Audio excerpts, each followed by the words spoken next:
കഴിഞ്ഞ ദിവസം നമ്മൾ കൃപയുടെ മാർഗങ്ങൾ എന്ന വിഷയത്തെക്കുറിച്ചാണ് സംസാരിച്ചു തുടങ്ങിയത്. കൃപയാലല്ലോ നാം വിശ്വാസം മൂലം രക്ഷിക്കപ്പെട്ടിരിക്കുന്നത് എന്ന് നമുക്കറിയാം. രക്ഷാകരമായ ദൈവകൃപ എന്ന് പറയുന്നത് നാം പാപികളായിരിക്കുമ്പോൾ തന്നെ, യാതൊരു യോഗ്യതയും ഇല്ലാതിരിക്കുന്നവരായിരിക്കുമ്പോൾ തന്നെ, ശത്രുക്കളായിരിക്കുമ്പോൾ തന്നെ ദൈവം നമുക്കായി അവൻ്റെ പുത്രനെ നൽകി, അവൻ്റെ സ്നേഹം നമ്മോട് വെളിപ്പെടുത്തി, നമ്മൾ അനീതിയുള്ളവരായിരിക്കുമ്പോൾ തന്നെ ക്രിസ്തുവിനാൽ നമ്മളെ നീതിമാന്മാരെന്ന് പ്രഖ്യാപിച്ചു. അത് ആണ് നമ്മൾ രക്ഷയുടെ തുടക്കത്തിൽ അനുഭവിക്കുന്ന ദൈവകൃപ. പക്ഷേ നമ്മൾ മനസ്സിലാക്കേണ്ട ഒരു കാര്യം, ഈ ദൈവകൃപ എന്ന് എത്ര പറഞ്ഞാലും നമ്മളായിരിക്കുന്ന ഈ പാപത്തിന്റെ അവസ്ഥയിൽ സ്വർഗത്തിൽ കൊണ്ടുപോകുക എന്നുള്ളതല്ല ദൈവത്തിന്റെ ഉദ്ദേശം. എങ്ങനെയെങ്കിലും സ്വർഗത്തിൽ എത്തിക്കുക എന്നുള്ളതല്ല, വിശുദ്ധരാക്കി സ്വർഗത്തിന് യോഗ്യരാക്കി മാറ്റുക എന്നുള്ളതാണ്. അത് നമുക്കറിയാം, ഊനമുള്ള ഒന്നും സ്വർഗത്തിൽ പ്രവേശിക്കുകയില്ല. നമ്മൾ ഒത്തിരി ഊനമുള്ളവരാണ്. അങ്ങനെ ഇല്ല എന്ന് നിങ്ങൾക്ക് തോന്നുവാണെങ്കിൽ നിങ്ങൾ നിങ്ങളെ തന്നെ വഞ്ചിക്കുകയായിരിക്കും. ഇപ്പൊ പല ആളുകൾക്കും മനസ്സിലാക്കാൻ പറ്റാത്തൊരു കാര്യമാണ്, ഊനമില്ലാത്തതൊന്നും അടുപ്പിക്കാത്ത ദൈവം ഊനമുള്ള നമ്മളെ എങ്ങനെയാണ് സ്വീകരിക്കുന്നതെന്ന്. അവിടെയാണ് ഈ ദൈവത്തിന്റെ കൃപ, സസ്റ്റെയിനിങ് ഗ്രേസ് എന്നുള്ളത് നമ്മൾ മനസ്സിലാക്കുന്നത്. ബൈബിൾ കഴിഞ്ഞാൽ ഒരു കാലഘട്ടത്തിൽ ഏറ്റവും കൂടുതൽ വായിക്കപ്പെട്ട പുസ്തകം ജോൺ ബെന്നിൻ എഴുതിയ ദ പിൽഗ്രിംസ് പ്രോഗ്രസ് ആയിരുന്നു. ഇപ്പോഴത് അങ്ങനെ തന്നെയാണോന്ന് എനിക്കറിയില്ല. ഒരു കാലത്ത് അതായിരുന്നു ഏറ്റവും വൈഡ്ലി റെഡ് ആയിട്ടുള്ള രണ്ടാമത്തെ ബുക്ക് ആഫ്റ്റർ ദ ബൈബിൾ. ഇപ്പോഴും ബൈബിളാണ് ഒന്നാം സ്ഥാനത്ത്, പക്ഷെ രണ്ടാം സ്ഥാനത്ത് ഏതാണെന്നറിയില്ല. ഈ പിൽഗ്രിംസ് പ്രോഗ്രസ് എന്ന് പറയുന്ന പുസ്തകത്തിൽ ഒരു ക്രിസ്ത്യൻ യാത്ര തുടങ്ങുകയാണ് നിത്യതയിലേക്ക്, മോക്ഷ നഗരത്തിലേക്ക് ഉള്ള ഒരു യാത്ര, പരദേശിയുടെ മോക്ഷത്തിന് വേണ്ടിയുള്ള യാത്ര. ഈ യാത്രയിൽ അവൻ അനുഭവിക്കുന്ന വളരെ അപകടകരമായ സാഹചര്യങ്ങൾ, വീണു പോകാവുന്ന അനേകം സാഹചര്യങ്ങൾ, അതിലൂടെ ഉള്ള യാത്രയാണ് അത് കാണിക്കുന്നത്. ഈ യാത്ര നമ്മൾ നോക്കിക്കഴിഞ്ഞാൽ ദൈവം എങ്ങനെയാണ് കൃപയുടെ വാതിലുകൾ തുറക്കുന്നതെന്ന് നമുക്ക് മനസ്സിലാക്കാൻ പറ്റും. ഇന്ന് വായനാശീലം വളരെ കുറവായതുകൊണ്ട് ഇങ്ങനെ ഉള്ള ക്രിസ്ത്യൻ എക്സ്പീരിയൻസസ്, ക്രിസ്തീയ അനുഭവങ്ങൾ വിശദീകരിക്കുന്ന അല്ലെങ്കിൽ പഠിപ്പിക്കുന്ന പുസ്തകങ്ങളൊന്നും നമ്മുടെ കണ്ണിലോ കയ്യിലോ പെട്ടിട്ടുണ്ടാവാൻ സാധ്യതയില്ല. ഇനി അഥവാ കയ്യിൽ കിട്ടിയാലും അത് ബുക്ക് ഷെൽഫിൽ ഇരിക്കുന്നതല്ലാതെ ഇതൊന്ന് വായിക്കണമെന്ന് ആർക്കും അങ്ങനെ തോന്നാറില്ലാത്തൊരു കാലമാണിത്. അതുകൊണ്ട് തന്നെ നമ്മൾ എത്ര കണ്ടാലും അതിനേക്കാളൊക്കെ പ്രധാനമാണ് വായനയിലൂടെ നമ്മളിത് ഗ്രഹിക്കുന്നത്. കാരണം വായനയിലൂടെ ഗ്രഹിക്കുമ്പോൾ പലപ്പോഴും നമ്മൾ ചിന്തിക്കുന്ന കാണുന്നതാണ് നമ്മൾ മറക്കാത്തതെന്നാണ്. അല്ല, വായിക്കുന്നതാണ് മറക്കാത്തത്. അതിൻ്റെ കാരണം, വായിക്കുമ്പോൾ നമ്മൾ നമ്മുടെ ആശയങ്ങൾ കൂടെ അതിനോട് കലർത്തി നമ്മൾ നമ്മുടെ ഒരു ഭാവന സൃഷ്ടിക്കുന്നുണ്ട്. ഉദാഹരണത്തിന്, ക്രിസ്ത്യാനി നടന്നു പോകുന്നു പറയുമ്പോൾ നിങ്ങളുടെ മനസ്സിൽ ഒരാളിങ്ങനെ നടന്നു പോകുന്നത് കാണുന്നുണ്ട്. പക്ഷെ അത് വീഡിയോയിൽ കാണുമ്പോൾ നിങ്ങൾ സങ്കല്പിക്കേണ്ട കാര്യമില്ല, അത് വേറൊരാൾ കാണിച്ചു തരുന്ന, അത് അയാളുടെ ഭാവനയാണ്, നമ്മുടെ ഭാവനയല്ല. അയാൾ എന്ത് വസ്ത്രമാണ് ധരിച്ചിരിക്കുന്നതെന്ന് നമ്മൾ ഭാവനയിൽ കാണുമ്പോൾ നമ്മളത് തീരുമാനിക്കും. പക്ഷെ വേറൊരാൾ നമുക്കത് വരച്ച് കാണിച്ച് വീഡിയോയിൽ കാണിക്കുമ്പോൾ അയാളാണ് തീരുമാനിക്കുന്നത് ഇവൻ എന്ത് ഡ്രസ്സ് ഇടണം എന്നുള്ള കാര്യം. അപ്പോൾ കാഴ്ച എന്ന് പറയുന്നത് നമ്മുടെ സ്വന്തമല്ല, വേറൊരാളുടെ ഭാവനയാണ്. എന്നാൽ നമ്മൾ വായിക്കുമ്പോൾ അത് നമ്മുടെ സ്വന്തമായി മാറും. അതായത് നമ്മളാണ് ഭാവനയിൽ അത് കാണുന്നത്, നമ്മളായി മാറുകയാണ് ആ ക്രിസ്ത്യാനി. വേദപുസ്തകത്തിലെ പല വാക്യങ്ങളും ഈ വളരെ കഷ്ടപ്പാട് പിടിച്ച ഒരു ജേണിയെക്കുറിച്ചാണ് നമ്മൾ ഓർമ്മിപ്പിക്കുന്നത്. നമ്മൾ സ്വർഗത്തിൽ എത്തുമെന്നുള്ള വാഗ്ദത്വത്തിന്റെ പിന്നാലെ പോയവരാണെങ്കിലും ഈ വാഗ്ദത്വം പ്രാപിച്ചെടുക്കുന്നത് വളരെ എളുപ്പമായിട്ടല്ല, വളരെ വളരെ ബുദ്ധിമുട്ടുള്ളൊരു യാത്രയിലൂടെയാണ്. അതിനെയാണ് നീതിമാൻ പ്രയാസേന രക്ഷ പ്രാപിക്കും എന്ന് പറയുന്നത്. രക്ഷയെ അഗണ്യമാക്കരുതെന്ന് പറയുന്നു. വീഴാതെ വണ്ണം നമ്മൾ അവസാനം വരെ ഓടുവാൻ നമ്മളെ സൂക്ഷിക്കുന്ന ദൈവമാണ്. പക്ഷേ ആ ഓട്ടം നിസ്സാരമായ ഒരു ഓട്ടമല്ല, ഒരു പൂച്ച എടുത്തുകൊണ്ട് പോകുന്ന പോലെയല്ല അത്. ഓക്കെ, അത് ഒരു നമ്മളെ തന്നെ പരിവർത്തനം ചെയ്യിപ്പിക്കുന്ന, നമ്മുടെ അനേകം വീഴ്ചകളിൽ നമ്മളെ വിടുവിക്കുന്ന, അനേകം മുന്നറിയിപ്പുകളിലൂടെ നമ്മളെ തടയുന്ന, നമ്മളെ അവസാനം വരെ എത്തിക്കുന്ന ഒരു ദൈവകൃപയുടെ വിന്യാസം നമ്മുടെ ജീവിതത്തിലുണ്ട്, എല്ലാ വിശ്വാസികളുടെയും ജീവിതത്തിലുണ്ട്. ഇതാണ് രക്ഷാകരമായ ദൈവകൃപ എന്ന് പറയുന്നത്. നിത്യതയോളം നമ്മളെ എത്തിക്കുന്ന ദൈവത്തിൻ്റെ കൃപ. ഓരോ ദിവസവും നമ്മളെ ബലം നൽകുന്ന, നമ്മളെ അംഗീകരിക്കുന്ന, നമ്മളെ സ്നേഹിക്കുന്ന, നമ്മളെ വീണ്ടും വീണ്ടും മാറോട് ചേർക്കുന്ന ദൈവത്തിൻ്റെ കൃപ. നമുക്ക് ദുർമനസാക്ഷി ഉണ്ടാകാതെ വണ്ണം മക്കളെ എത്ര സൂക്ഷ്മമായിട്ടാണ്, ഞാൻ പലപ്പോഴും എൻ്റെ ജീവിതത്തിലേക്ക് തിരിഞ്ഞു നോക്കുമ്പോഴും ദൈവം എത്ര സൂക്ഷ്മമായിട്ടാണ് നടത്തുന്നത് എന്നുള്ളതിനെ അത്ഭുതപ്പെടുത്തിയിട്ടുണ്ട്. സൂക്ഷ്മമായി എന്ന് പറഞ്ഞു കഴിഞ്ഞാൽ നമ്മൾ വിചാരിക്കുന്ന ആ ഒരു രീതിയിലല്ല നമ്മൾ ശരിക്കും നടക്കുന്നത്. ദൈവത്തിൻ്റെ ഒരു supervision and holding of hand കൊണ്ടാണ് നമ്മൾ ഇവിടം വരെ എത്തിയത്. ഞാൻ ഈ നിങ്ങളോട് സംസാരിക്കുന്നത് തന്നെ അങ്ങനെയാണ്. ഞാനൊന്നും പ്ലാൻ ചെയ്യുന്നയാളല്ല. നാളെ എന്ത് സംഭവിക്കണമെന്ന് എനിക്ക് അറിയത്തില്ല. ഇങ്ങനെ ഞാൻ നിങ്ങളോട് സംസാരിക്കുന്നു, ഇങ്ങനെ പ്രസംഗിക്കുന്ന ആളായിരിക്കുമെന്നൊന്നും ഞാൻ അറിഞ്ഞിട്ടേ ഇല്ല. I not planned anything. ഇപ്പം ഞാൻ നിങ്ങളുടെ മുമ്പിൽ ഇങ്ങനെ ബൃഹത്തായ ഒരു വിഷയം സംസാരിക്കാൻ വരുമ്പോഴും എൻ്റെ കയ്യിലൊരു പേപ്പർ തുണ്ട് പോലും ഇല്ല. ഞാൻ കർത്താവിനെ ട്രസ്റ്റ് ചെയ്ത് മാത്രമാണ് നിങ്ങളുടെ മുമ്പിൽ ഇരിക്കുന്നത്. So I know this grace is beyond everything, beyond my ability. ഞാൻ ബലഹീനനായിരിക്കുന്നിടത്താണ് അത് വെളിപ്പെട്ട് വരുന്നത്. ജീവിതകാലം മുഴുവൻ നോക്കി കഴിയുമ്പോഴും കർത്താവിൻ്റെ സൂക്ഷ്മമായ നടത്തിപ്പ്, ഈ ചിലപ്പോൾ ഞാൻ വീണു പോകുന്നതിനകത്ത് പോലും എന്താ ദൈവം ഞാൻ മനസ്സിലാക്കേണ്ട കുറേ കാര്യങ്ങൾ പാക്ക് ചെയ്ത് വെച്ചിട്ടുണ്ട്. ഇനി വീഴാതിരിക്കാൻ, ഇനി ശ്രദ്ധിക്കാൻ, ഇനി എങ്ങനെയാണ് മുമ്പോട്ട് പോകുന്നത്, ക്രിസ്തു എങ്ങനെയാണ് ഇതിനെ നേരിട്ടതെന്ന് കാണിക്കാൻ അനേകം പാഠങ്ങളിൽ നമ്മളെ പഠിപ്പിച്ചുകൊണ്ടാണ് ഓരോ ദിവസവും ഈ യാത്ര മുമ്പോട്ട് പോകുന്നത്. ഈ യാത്രയിലെല്ലാം നമ്മൾ അനുഭവിക്കുന്നത് ദൈവത്തിൻ്റെ കൃപയുടെ വാതിലുകൾ നമുക്കായി തുറക്കുന്നതാണ്. അത് ഒരപ്പൻ്റെ കയ്യിൽ ഇരിക്കുന്ന കുഞ്ഞിനെ പോലെയാണ് നമ്മളത് അനുഭവിക്കുന്നത്. അപ്പോൾ നമ്മളെല്ലാവരും പ്രത്യാശ ഉള്ളവരായി തന്നെ ഇരിക്കണം അന്ത്യം വരെയും. നമ്മൾ ആരും നശിച്ചു പോകില്ല, അതാണ് പ്രത്യാശ. നമ്മളാരും എന്ന് പറയുന്നതിനേക്കാൾ ഉപരി ഞാൻ നശിച്ചു പോവുകയില്ല. കാരണം ദൈവത്തിൻ്റെ കൃപ എന്നെ കണ്ടെത്തിയിരിക്കുന്നു. അൺമെറിറ്റഡ് ഗ്രേസ് എന്നെ കണ്ടെത്തിയിരിക്കുന്നു. I will not be lost എന്നത് എൻ്റെ പ്രത്യാശയാണ്. ഒരിക്കലും ഭംഗം വരാത്ത ഒരു പ്രത്യാശ. ഓക്കെ, പലരും പറയുന്ന പോലെ ഒരിക്കൽ രക്ഷിക്കപ്പെട്ടാൽ എല്ലാം എന്നും രക്ഷിക്കപ്പെട്ടു എന്നുള്ളത് ഒരു ഡോക്ടറിനല്ല. ആ ഡോക്ടറിനായിട്ട് പഠിക്കുമ്പം ഭയങ്കര പ്രശ്നമാണ്. നമ്മൾ വിചാരിക്കുന്നത് അതിനെ പ്രത്യാശയായിട്ടാണ്. പ്രത്യാശ എന്ന് പറഞ്ഞു കഴിഞ്ഞാൽ എന്നെ അന്ത്യം വരെയും എത്തിക്കാൻ ശക്തനായ ഒരു ദൈവമാണ് എൻ്റെ കൈ പിടിച്ചിരിക്കുന്നത് എന്നുള്ളതാണ് രക്ഷയുടെ ഉറപ്പ് എന്ന് പറയുന്നത്. ഈ രക്ഷയുടെ ഉറപ്പ് is not just a doctrinal reading of the text, it's my experience of my father.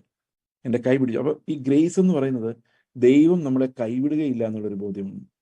എന്നാൽ ഇന്ന് നമ്മുടെ ഇടയിൽ പ്രസംഗിക്കപ്പെടുമ്പോൾ ദൈവം എന്നെ കൈവിടുകയില്ല എന്ന് ആൾക്കാർ പറയുന്നതെല്ലാം ലോക സംബന്ധമായ കാര്യങ്ങളെ സംബന്ധിച്ചിട്ടാണ്. നിങ്ങൾ ശ്രദ്ധിച്ചിട്ടുണ്ടോ? അതായത് ദൈവം കൈവിടില്ല ബ്രദറെ എന്ന് പറയുമ്പം അത് എവിടെയാ പ്രത്യാശ കൊടുക്കുന്നതെന്ന് വെച്ച് കഴിഞ്ഞാൽ ഈ ലോകത്ത് ദൈവം അല്ലെങ്കിൽ ഒരു രോഗം വന്നു കഴിഞ്ഞാൽ ദൈവം നിങ്ങളെങ്ങനെ കൈവിടില്ല ബ്രദർ. ഇത് എനിക്ക് വളരെ ഏറ്റവും ഭയങ്കര അബദ്ധമായിട്ടാണ് തോന്നിയിട്ടുള്ളത്. കാരണം നമ്മൾ ഒന്നും അനർത്ഥവും ദൈവം അനുവദിക്കില്ല, ഒരു കഷ്ടം ദൈവം തരില്ല എന്ന് പറയുമ്പോൾ കഷ്ടം അനുഭവിച്ച ആൾക്കാർ തന്നെ നമ്മുടെ അടുത്തിരിപ്പുണ്ട്. ദൈവം ഒന്നും വരുത്തില്ല എന്ന് പറയുമ്പോൾ രോഗം വന്ന് മരിച്ചുപോയ ആൾക്കാരുടെ പ്രാർത്ഥിച്ചിട്ടും മരിച്ചുപോയ ആൾക്കാർ നമ്മുടെ ചുറ്റുമുണ്ട്. അപ്പോൾ ശരിക്കും ദൈവം നമ്മളെ നടത്തും, കൈവിടുകയില്ല, ലോകാവസാനത്തോളം ഞാൻ നിങ്ങളുടെ കൂടെ ഉണ്ടെന്ന് പറയുമ്പം അതിനർത്ഥം നമ്മൾ ഈ ലോകത്ത് വീഴാതെ, ഈ ലോകത്ത് വണ്ടി തട്ടാതെ, ഈ ലോകത്ത് രോഗം വരാതെ, ഈ ലോകത്ത് വാർദ്ധക്യം വരാതെ, അല്ലെ, ഈ ലോകത്ത് മരണം വരാതെ ദൈവം നമ്മളൊന്നും എന്നല്ല. ഈ കഷ്ടപ്പാട് നിറഞ്ഞ യാത്രയിൽ നമ്മൾ വീണു പോകാതെ അന്ത്യം നമ്മുടെ കൂടെ ഉണ്ടായിരിക്കുമെന്നാണ്. ഈ കഷ്ടപ്പാട് നിറഞ്ഞ പാപത്തിന്റെ പ്രലോഭനം വല്ലാതെ മുട്ടുന്ന, മനുഷ്യരെ കീഴ്പ്പെടുത്താൻ ശ്രമിക്കുന്ന ഈ ദുരിത യാത്രയിൽ ദൈവം നമ്മളെ കൈവിടുകയില്ല എന്നുള്ളതാണ്. വിശ്വസിക്കുന്നവരെ, വിശുദ്ധീകരിക്കപ്പെടുന്നവരെ അന്ത്യം വരെയും പുലർത്തുവാൻ ദൈവത്തിന് ശക്തിയുണ്ട്. We are trusting in his grace that he would sustain me. അപ്പോൾ കൃപയുടെ വ്യാപാരം നമ്മുടെ ജീവിതത്തിൽ നമ്മളെ റിസ്റ്റോർ ചെയ്യുന്ന, വീണ്ടും വീണ്ടും കർത്താവിലേക്ക് അടുപ്പിക്കുന്ന ആ കൃപയുടെ വ്യാപാരത്തെ നമ്മൾ വളരെ ഗൗരവത്തോടെ കാണേണ്ടത് ആവശ്യമാണ്. അപ്പോൾ എങ്ങനെയാണ് നമ്മൾ ഈ കൃപയുടെ വാതിലുകളെ, കൃപയുടെ മീൻസിനെ മനസ്സിലാക്കുന്നത്? ഇന്നലെ നമ്മൾ കണ്ടൊരു പ്രധാനപ്പെട്ട കാര്യം എന്ന് പറയുന്നത് ചർച്ച് എന്ന് പറയുന്ന സഭ, വിശ്വാസികളുടെ കൂട്ടം എങ്ങനെയാണ് വിശുദ്ധീകരണത്തിലേക്ക് നമ്മളെ നയിക്കുന്നത്. അതായത് വിശുദ്ധീകരിക്കുന്ന ദൈവകൃപ എങ്ങനെയാണ് ഒരു ഫെലോഷിപ്പിലൂടെ വരുന്നത് എന്നുള്ളത് നമ്മൾ ഈ കഴിഞ്ഞ ദിവസം കാണാനിടയായി. ഓക്കെ, അപ്പോൾ ഈ കൃപകളുടെ അനേകം മീൻസ് ദൈവം നമുക്ക് വേണ്ടി വെച്ചിട്ടുണ്ട്. അനേകം കാര്യങ്ങൾ നമ്മൾ വചനത്തിന്റെ കേൾവി കൃപയുടെ ഒരു മീൻസാണ്. ദൈവത്തിന്റെ കൃപ നമ്മളിലേക്ക് ഒഴുകാനുള്ള ഒരു വഴിയാണ്. വചനം നമ്മൾ കേൾക്കുമ്പോൾ ആ വചനത്തിന്റെ കേൾവി തന്നെ നമ്മുടെ ഉള്ളിൽ കൃപ നിറയ്ക്കുന്ന കാര്യമാണ്. അത് വീണ്ടും ജനിച്ചവർക്ക്, രക്ഷാകരമായ ദൈവകൃപ അനുഭവിച്ചിട്ടുള്ള ആൾക്കാർക്ക് ഈ വചനത്തിന്റെ കേൾവി എന്ന് പറയുന്നത് സാധാരണ ഒരു ബുക്ക് വായിക്കുമ്പോൾ കേൾക്കുന്ന പോലെയല്ല, അവൻ്റെ അപ്പൻ സംസാരിക്കുന്ന പോലെ തന്നെയാണ്. So powerful, it's very powerful for a believer. കാരണം വചനം ഒരു കാര്യം നമുക്ക് വെളിപ്പെടുത്തി തരുമ്പോൾ അത് നമ്മുടെ ഹൃദയത്തിൽ ഭയങ്കര ശക്തമായിട്ടാണ് വരുന്നത്. നമ്മുടെ കണ്ണുകളെ തുറക്കാൻ, കുരുട്ട് കണ്ണുകളെ തുറക്കാൻ, ഹൃദയത്തെ തുറക്കാൻ, ദൈവത്തിന്റെ പദ്ധതികളെ കുറിച്ച് മനസ്സിലാക്കുവാൻ ഈ വചനത്തിന്റെ കേൾവി, വചനത്തിന്റെ പ്രസംഗം, വചനത്തിന്റെ പഠിപ്പിക്കൽ നമ്മളെ സഹായിക്കും. ഇപ്പൊ ഞാൻ നിങ്ങളോട് സംസാരിക്കുന്നത് ദൈവത്തിന്റെ വചനത്തിൽ നിന്നാണെങ്കിൽ, എൻ്റെ ആശയങ്ങളല്ല, ദൈവത്തിന്റെ വചനങ്ങളാണെങ്കിൽ തീർച്ചയായിട്ടും വചനത്തിന്റെ ശക്തി നമ്മളെ രക്ഷയിലേക്ക് നയിക്കുന്ന ശക്തിയാണ്. വിശ്വാസം കേൾവിയാൽ വരുന്നു. വിശ്വാസം കേൾവിയാൽ വരും. നമ്മളെല്ലാവരും കേട്ടപ്പോഴാണ് വിശ്വസിച്ചത്, അല്ലെ? എല്ലാവരും കേട്ടപ്പോഴാണ് വിശ്വസിച്ചത്. ചില ആൾക്കാർ ജന്മന വിശ്വസിച്ചെന്ന് വിചാരിക്കുന്നവരുണ്ട്. പക്ഷെ അങ്ങനെ നടക്കത്തില്ല. വചനത്തിന്റെ കേൾവിയാൽ മാത്രമേ വിശ്വാസം ഉണ്ടാവുകയുള്ളൂ. കേൾവി എന്ന് പറയുന്നത് ചെവി കൊണ്ട് കേൾക്കാന്ന് മാത്രമല്ല, ഒരുപക്ഷെ വായിച്ചതായിരിക്കാം. അപ്രോപ്രിയേഷൻ എന്ന് പറഞ്ഞാൽ നമ്മളതിനെ സ്വാംശീകരിക്കുമ്പോഴാണ്, അതായത് വചനത്തെ സ്വാംശീകരിക്കുമ്പോൾ വചനത്തിന്റെ ശക്തിയിലാണ് നമുക്ക് ജീവൻ ഉണ്ടാകുന്നത്. ഈ ജീവൻ മുമ്പോട്ട് പോകുന്നതും ഇങ്ങനെ അനേകം കൃപയുടെ മാർഗങ്ങൾ വെച്ചുകൊണ്ട് തന്നെയാണ്. ഈ കൃപയുടെ മാർഗങ്ങൾ ഏതെങ്കിലും ഇല്ലെങ്കിൽ നമ്മളില്ല. അത് ദൈവം കൃത്യം സമയത്ത് ആ കൃപ, നമുക്ക് ആ കൃപയുടെ മീൻസ് തുറന്നു തരുന്നുണ്ട്. ഏതെങ്കിലും ഒരു മനുഷ്യൻ നമ്മുടെ അടുത്ത് വന്ന് വചനത്തിലൊരു വാക്ക് പറയുകയോ, അല്ലെങ്കിൽ നമ്മൾ ഏതെങ്കിലും ഒരു പ്രലോഭനത്തിൽ അകപ്പെടുമ്പോൾ കർത്താവിന്റെ വചനം നമ്മളെ പെട്ടെന്ന് ഓർപ്പിച്ചുണർത്തുവോ, ഇത് നിന്റെ അല്ല, ഇത് നീ പോകേണ്ട വഴിയല്ല എന്ന് കാണിച്ചു തരികയോ ഒക്കെ ചെയ്യുന്നുണ്ട്. ഈ വചനം എന്ന് പറയുന്നത് നമ്മുടെ ലൈഫ് മുഴുവൻ ഒരു മീൻസ് ഓഫ് ഗ്രേസ് ആയിട്ട് വർക്ക് ചെയ്യുന്ന ഒരു കാര്യമാണ്. എനിക്കറിയാവുന്ന ഒരു സുഹൃത്ത്, അദ്ദേഹം ഭയങ്കര മദ്യപാനിയായിരുന്നു. മദ്യപാനം ചെയ്ത് റോഡായിരുന്നു അദ്ദേഹത്തിന്റെ വീടൊക്കെ മിക്കവാറും മറന്നു പോകുമായിരുന്നു. അദ്ദേഹം രക്ഷിക്കപ്പെട്ടു കഴിഞ്ഞപ്പോൾ അദ്ദേഹം പറഞ്ഞൊരു കാര്യം, നോക്കിയപ്പോൾ 50 വയസ്സായി, ഇനി ഓർമ്മയൊക്കെ പോകും, അതുകൊണ്ട് ഇനിയുള്ള സമയത്ത് ബൈബിൾ അങ്ങ് കാണാതെ പിടിച്ചേക്കാം, മാക്സിമം പറ്റുന്നിടത്തോളം കൊണ്ട് കുത്തിയിരുന്നു. കാരണം ഈ മെമ്മറി പോയി കഴിഞ്ഞാൽ പിന്നെ നമുക്ക് ഈ പഠിക്കാനുള്ള കപ്പാസിറ്റി പോയി കഴിഞ്ഞാൽ പിന്നെ നമുക്കിതൊന്നും പഠിച്ച് ഓർമ്മയിരിക്കാനും പറ്റത്തില്ല. അതുകൊണ്ട് he took A huge effort. അദ്ദേഹം ഒരു 3-4 വർഷം കൊണ്ട് ബൈബിൾ പഠിച്ചത് കണ്ടു കഴിഞ്ഞാൽ നമ്മൾ അമ്പരന്ന് പോകും. He knows everything from the Bible. കാരണം ഇനി നാളെ ഒരു കാലത്ത് മറവി വന്നാലും ഇതകത്ത് രക്ഷാകരമായ ദൈവകൃപ നമ്മളിൽ വെളിപ്പെടത്തക്ക രീതിയിൽ ഈ വചനം ഉള്ളിൽ സ്വാംശീകരിക്കപ്പെട്ടിട്ടുണ്ട്. ഇന്ന് നമ്മുടെ ചുറ്റും നോക്കി കഴിഞ്ഞാൽ വചനത്തിന്റെ ഇൻടേക്ക് എന്ന് പറയുന്നത് വളരെ കുറവാണ്. അത് നമ്മൾ ഏത് വചനം എടുത്താലും അതിനകത്ത് വിടുതലുണ്ടോ, വീണ്ടെടുപ്പുണ്ടോ എന്ന് മാത്രം നോക്കി, ഏത് വചനം എടുത്താലും വിഷയങ്ങൾക്ക് വല്ല സൊല്യൂഷൻ ഉണ്ടോ എന്ന് നോക്കി, പണ്ടൊക്കെ കത്തോലിക്ക് രീതിയിരുന്ന പോലെ ബൈബിൾ പെട്ടെന്ന് തുറന്നിട്ട് എന്തെങ്കിലും കർത്താവ് സംസാരിച്ചോ എന്ന് നോക്കി, ഈ എല്ലാ ആശ്വാസത്തിന് വേണ്ടി മാത്രം നോക്കി ദൈവകൃപ അന്വേഷിക്കാത്ത, ദൈവകൃപയുടെ മീൻസ് അന്വേഷിക്കാത്ത ഒരു കാലഘട്ടം. ഓക്കെ, അപ്പോൾ വചനത്തിന്റെ കേൾവി അല്ലെങ്കിൽ വചനത്തിന്റെ കേൾവി or reading or whatever the intake of the word of God in any form, any style, any manner,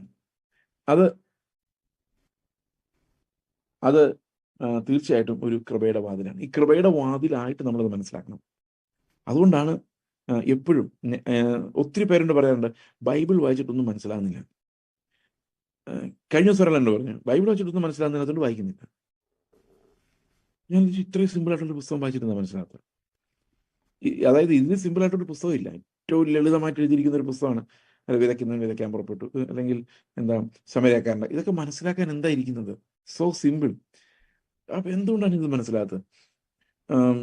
അത് ഒരു വലിയ പ്രശ്നമാണ്. ബൈബിൾ ഗ്രഹിക്കത്തക്ക രീതിയിൽ വായിക്കുക എന്ന് പറയുന്നത്, പഠിക്കുക എന്ന് പറയുന്നത്, കൃപയുടെ വ്യാപാരത്തിന് ഉതകുന്ന രീതിയിൽ അത് പഠിക്കാൻ പറയുന്നത് പ്രധാനം.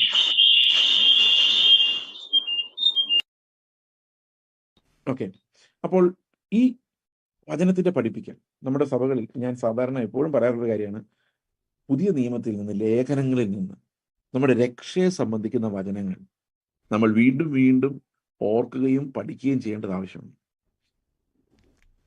പൂർവ്വകാലത്ത്, അതായത് പഴയ നിയമ കാലഘട്ടത്തിൽ പ്രവാചകന്മാർ പത്രോസിന്റെ ലേഖനത്തിൽ പറയുന്ന പോലെ ഈ രക്ഷയെക്കുറിച്ച് മനസ്സിലാക്കിയപ്പോൾ അതേത് കാലത്താണ് സംഭവിക്കുന്നതെന്ന് ആരാഞ്ഞു. അപ്പൊ അവർക്ക് മനസ്സിലായത് ഞങ്ങളോടല്ല ഇത് പറയുന്നത്, ഇത് തലമുറകൾക്ക് ശേഷം വരുന്ന ഒരു കാര്യമാണെന്ന് അവർക്ക് മനസ്സിലായി. അപ്പോൾ അവരതിനു വേണ്ടി കാത്തിരുന്നു. അത് വരുമെന്നുള്ള പ്രതീക്ഷയോടെ അവർ കാഴ്ചയിലല്ല, അവര് മുൻകൂട്ടി അത് കണ്ട് അതിനായി മോഹിച്ച് നടന്നു. നമുക്കത് ലഭിച്ച ശേഷം നമ്മൾ അങ്ങോട്ട് തിരിഞ്ഞു നോക്കാതെ, ഒന്ന് ആലോചിച്ച് നോക്കി, നമ്മൾ അങ്ങോട്ട് തിരിഞ്ഞു നോക്കാതെ, ക്രിസ്തുവിന്റെ മുഖം അന്വേഷിക്കാതെ, വചനം എല്ലാം അറിയാം, പക്ഷെ ക്രിസ്തു എന്ന വചനം, ദ റിയൽ വേർഡ്, അത് നമ്മുടെ ഉള്ളിൽ വെളിപ്പെടുന്നില്ല എന്ന് പറഞ്ഞാൽ അതിന്റെ കാരണം ഈ സിസ്റ്റമാറ്റിക് ആയിട്ട് അപ്പോസ്തലന്മാർ എന്താ പഠിപ്പിച്ചതെന്ന് പഠിപ്പിക്കാൻ ഒരു സഭയും ഇന്ന് തയ്യാറാകുന്നില്ല. അത് ശരിക്കും വളരെ വേദനാജനകമായ ഒരു കാര്യമാണ്. ക്രിസ്തുവിന്റെ സഭയിൽ കർത്താവിന്റെ വചനം പഠിപ്പിക്കുന്നില്ലെങ്കിൽ അത് ക്രിസ്തുവിന്റെ സഭയല്ല. അപ്പോസ്തലിക ഉപദേശം ഒരു സഭയിൽ സ്ഥാപിക്കപ്പെടുന്നില്ലെങ്കിൽ അത് അപ്പോസ്തലന്മാരുടെയും പ്രവാചകന്മാരുടെയും അടിസ്ഥാനത്തിന്മേൽ പണിയപ്പെട്ട ഒരു സഭയല്ല. ഈ യാക്കോബക്കാരും ഓർത്തഡോക്സുകാരും കാത്തോലിക്കരും ഒക്കെ പറയുന്നുണ്ട്, ഞങ്ങളാണ് അപ്പോസ്തലിക സഭ. എനിക്കത് ഒട്ടും മനസ്സിലാകുന്നില്ല. അപ്പോസ്തലന്മാരുടെ പേര് പറയുന്നവരാണോ അപ്പോസ്തലന്മാരുടെ സഭ, അപ്പോസ്തലിക സഭ? അത് അപ്പോസ്തലന്മാർ പഠിപ്പിച്ചത് പഠിക്കുന്നതാണ്. ഏതാണ് അപ്പോസ്തലിക സഭ എന്ന്? നമ്മളാണ് അപ്പോസ്തലിക സഭ ആകേണ്ടത്. കാരണം അപ്പോസ്തലന്മാർ പഠിപ്പിച്ചത് എന്താണോ അത് അതുപോലെ പഠിപ്പിക്കുന്ന സഭകളാണ് അപ്പോസ്റ്റലിക് ചർച്ച് എന്ന് പറയുന്നത്. നിങ്ങളുടെ ചർച്ച ഒരു അപ്പോസ്റ്റലിക് ചർച്ചാണോ? അപ്പോസ്തലിക സഭയാണോ? അപ്പോസ്തലന്മാർ പഠിപ്പിച്ച ലേഖനങ്ങളാണോ അല്ലെങ്കിൽ ഉപദേശമാണോ അതിന്റെ ഫൗണ്ടേഷൻ? അന്ന് സഭ സ്ഥാപിക്കപ്പെടുമ്പോൾ അപ്പോസ്തലന്മാർ എഴുതിയ കത്തുകൾ എവിടെ? നിങ്ങൾ വായിക്കാറുണ്ടോ? അതിപ്പോഴും രാജാക്കന്മാരുടെ പുസ്തകത്തിൽ നടന്ന വിടുതലാണോ? ഞാൻ ഈ രാജാക്കന്മാരുടെ പുസ്തകത്തിൽ യുദ്ധം ചെയ്യാൻ പോയതും യഹോവ നിന്റെ കൂടെ പുറപ്പെടുമെന്ന് പറയുന്നതും അതൊക്കെയാണ് നമ്മുടെ ഇന്നത്തെ ഭയങ്കരവും. ഇതെല്ലാം കറക്റ്റാണ്, ഹിസ്റ്റോറിക്കലാണ്. ഇതിനകത്തുള്ള ക്രിസ്തു എവിടെയെന്ന് കണ്ടെത്തണമെങ്കിൽ ആദ്യം നമ്മൾ പുതിയ നിയമത്തിന്റെ ആ കാര്യം മനസ്സിലാക്കണം, എന്നിട്ട് അങ്ങോട്ട് നോക്കാവൂ. ഞാൻ നിങ്ങൾ ശ്രദ്ധിച്ചിട്ടുണ്ട്, ഞാൻ പല പ്രാവശ്യം ഇവിടെ നിന്ന് പ്രസംഗിച്ചിട്ടുണ്ട്. എപ്പോഴും പുതിയ നിയമമായിരുന്നു, ഒരിക്കൽ പോലും പഴയ നിയമം എഴുതും. അപ്പോൾ പല ആൾക്കാരോട് ചോദിച്ചിട്ട് ഇതെന്താണ് പഴയ നിയമത്തിന് പ്രസംഗിക്കാത്തത്? ശരിക്കും പറഞ്ഞു കഴിഞ്ഞാൽ പഴയ നിയമത്തിന് പ്രസംഗിക്കണമെന്ന് ആഗ്രഹമുണ്ട് എനിക്ക്, പക്ഷേ അങ്ങോട്ടങ്ങ് എത്തിക്കാൻ പറ്റുന്നില്ല. ഞാൻ ഈ മാർച്ചിൽ യെശയ്യാവിന്റെ പ്രവചനത്തെക്കുറിച്ച് മെഡിറ്റേറ്റ് ചെയ്യണമെന്ന് എൻ്റെ ആഗ്രഹം. ഞാൻ പേഴ്സണലി അത് ചെയ്യുന്നുണ്ട്, പക്ഷേ അത് പ്രസംഗിക്കാറായോ എന്ന് പറഞ്ഞു കഴിഞ്ഞാൽ ഈ ഫൗണ്ടേഷൻ ഇല്ലാതെ അത് പറഞ്ഞ് ഒന്നും മനസ്സിലാവില്ല. യെശയ്യാവ് എന്താ പ്രവചിച്ചത് എന്ന് മനസ്സിലാക്കണമെങ്കിൽ നമ്മൾ ഈ പ്രവചനത്തിന്റെ നിവൃത്തി നമുക്ക് ശരിക്ക് അതിന്റെ പരിജ്ഞാനം ഉൾക്കൊള്ളണം. ഞാൻ യെശയ്യാവിന്റെ പ്രവചന പുസ്തകത്തിലൂടെ പോകുമ്പോൾ അതിനകത്ത് ക്രിസ്തുവിന്റെ വെളിപ്പാട് കണ്ട് ശരിക്കും അമ്പരന്നിരിക്കുക. സോ മച്ച് ഓഫ് റെവലേഷൻ, അതെല്ലാം യേശുവിനെ സംബന്ധിക്കുന്നതാണ്. അത് 6-ാം അധ്യായത്തിന് ശേഷം യെശയ്യാവ് പറയുന്ന മുഴുവൻ ക്രിസ്തുവിനെ കുറിച്ചും 6-ാം അധ്യായത്തിന് ശേഷം, ആ വെളിപ്പാടിന് ശേഷം. അപ്പോൾ it is important to understand the New Testament doctrines before learning anything else. അതൊരു പ്രൈമറി പ്രയോറിറ്റിയാണ് സഭയുടെ. ഇത് നമുക്ക് രക്ഷാകരമായ ദൈവകൃപ ഉറപ്പിച്ചു തരുന്ന കാര്യമാണ്.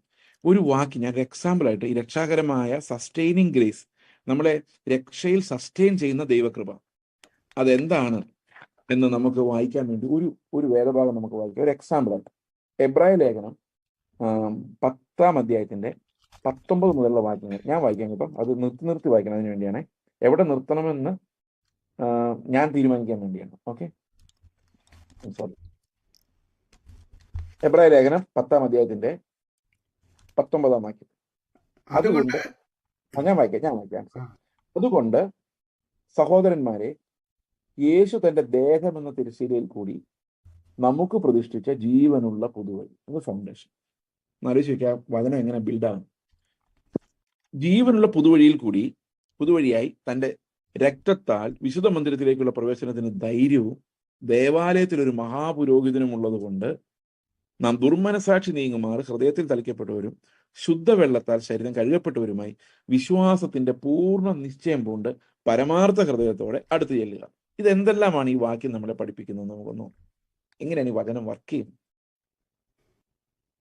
ഇതിൽ ഒന്നാമത് പറയുന്നത് യേശു തന്റെ ദേഹം എന്ന തിരശീല കീറി. അതെപ്പോഴാണോ കർത്താവ് ക്രൂശിൽ മരിച്ചത്, അപ്പോൾ സിംബോളിക്കായിട്ട് യെരുശലേം ദേവാലയത്തിന്റെ തിരശീല മുകൾ തൊട്ട് താഴെ വരെ കീറിപ്പോയി.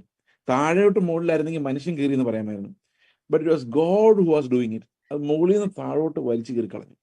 എന്ന് പറഞ്ഞു കഴിഞ്ഞാൽ ദൈവവും മനുഷ്യനും തമ്മിലുള്ള ആ ഗ്യാപ്പ്, ഇടിവെന്ന് നമ്മൾ പറയുന്ന സാധനം, ഇടിവിൽ നിൽക്കാന്ന് പറയില്ലേ, ആ ഇടിവ് ഇപ്പൊ ഇല്ല. അത് കർത്താവ് എന്ത് ചെയ്തു? അത് കവർ ചെയ്തു. പഴയ നിയമത്തിലുണ്ടായിരുന്നു, ഇടിവുണ്ടായിരുന്നു. ദൈവവും മനുഷ്യനും തമ്മിൽ ഒരു ഗ്യാപ്പ് ഉണ്ടായിരുന്നു. ഇന്ന് പലരും ചോദിക്കാറുണ്ട്, ഗ്യാപ്പിലാരും നിൽക്കും. നിങ്ങളൊന്നും വിചാരിച്ചാൽ ഗ്യാപ്പിൽ നിൽക്കാൻ പറ്റത്തില്ല. ഗ്യാപ്പിൽ ക്രിസ്തുവാണ്. He covered that gap. ആ ഗ്യാപ്പ്, ആ ഇടിവ് എന്നല്ല പറയുന്നത്, ഇടിവിൽ നിൽക്കുക. ഇടിവ് അത് മലയാളത്തിൽ നൗണായിട്ട് പറയുമ്പോൾ ശരിയാവുമെന്ന് അറിയത്തില്ല.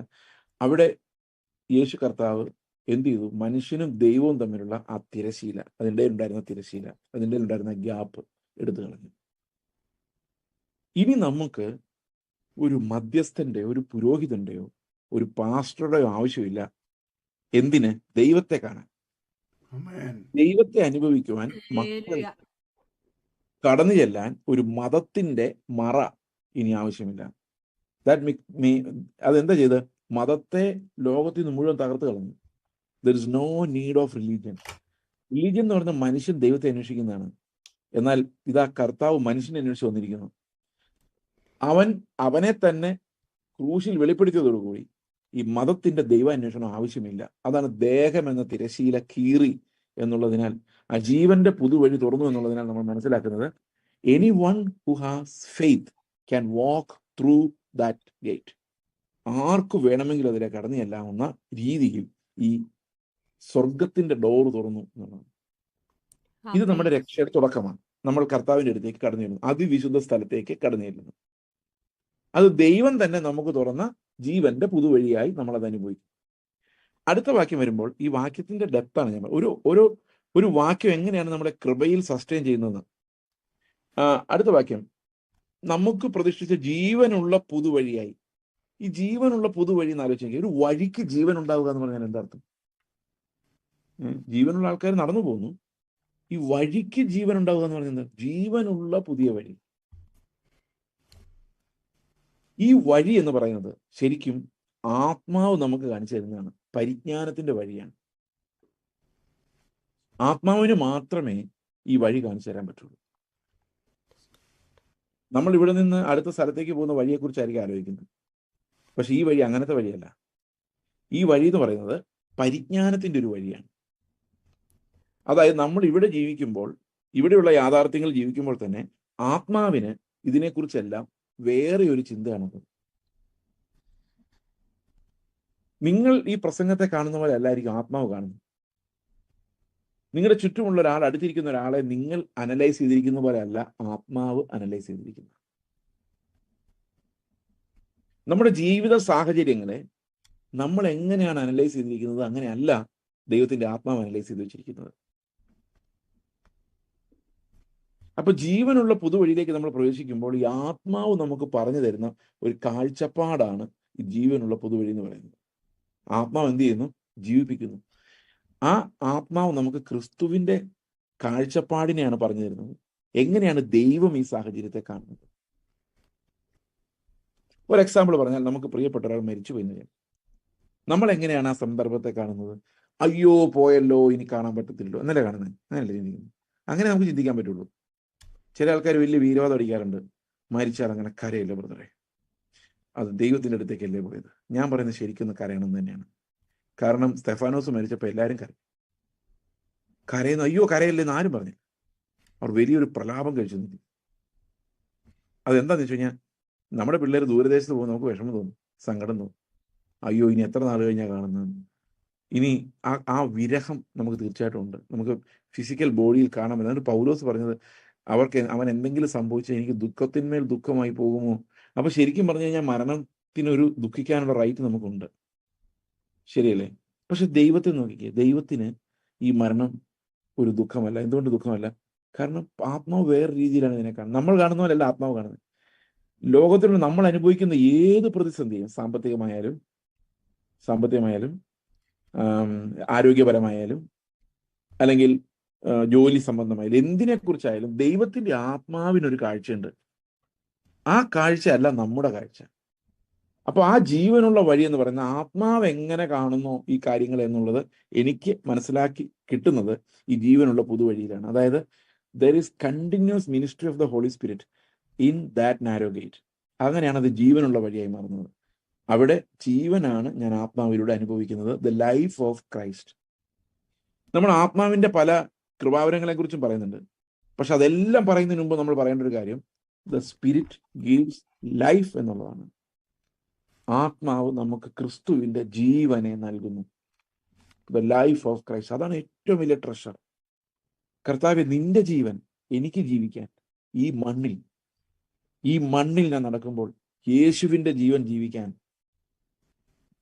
ആത്മാവ് എൻ്റെ ഉള്ളിലേക്ക് അത് പകരുന്നു. ആ ഇടുക്ക് വഴിയിലൂടെ എന്നെ കടത്തിവിടുന്നു. That I get his life as the biggest gift. നല്ല ഇടയൻ തൻ്റെ ആടുകൾക്ക് എന്ത് കൊടുക്കുന്നു? അവന്റെ ജീവനെ കൊടുക്കുന്നു. So what is the most precious gift that the Holy Spirit would give you?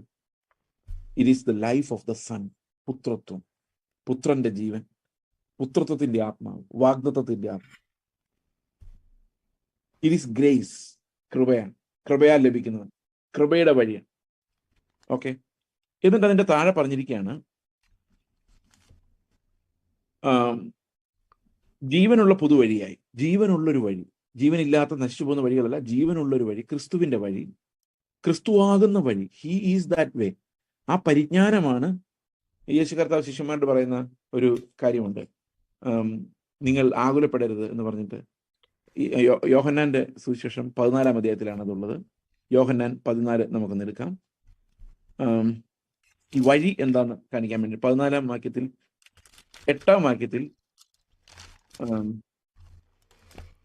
Philipose അവനോട്, കർത്താവേ, പിതാവിനെ ഞങ്ങൾക്ക് കാണിച്ചു തരണം, എന്നാൽ ഞങ്ങൾക്ക് മതിയെന്ന് പറഞ്ഞു.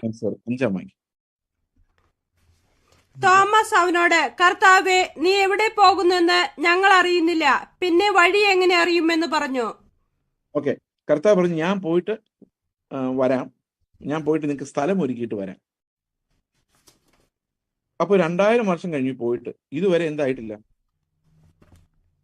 സ്ഥലം ഒരുങ്ങിയിട്ടില്ല. അപ്പൊ എന്ത് വലിയ പണിയായിരിക്കും അവിടെ നടക്കുന്നതെന്ന് നിങ്ങൾ ആലോചിച്ചിട്ടുണ്ടോ? ഇതെന്ന് തീരും ഈ പണി? സ്വർഗത്തിലെ പണി തീർന്നോ? റൂമും വീടും എല്ലാം ആയോ നമുക്ക് താമസിക്കാനുള്ളത്? അതൊക്കെ പണ്ടേ ആയി.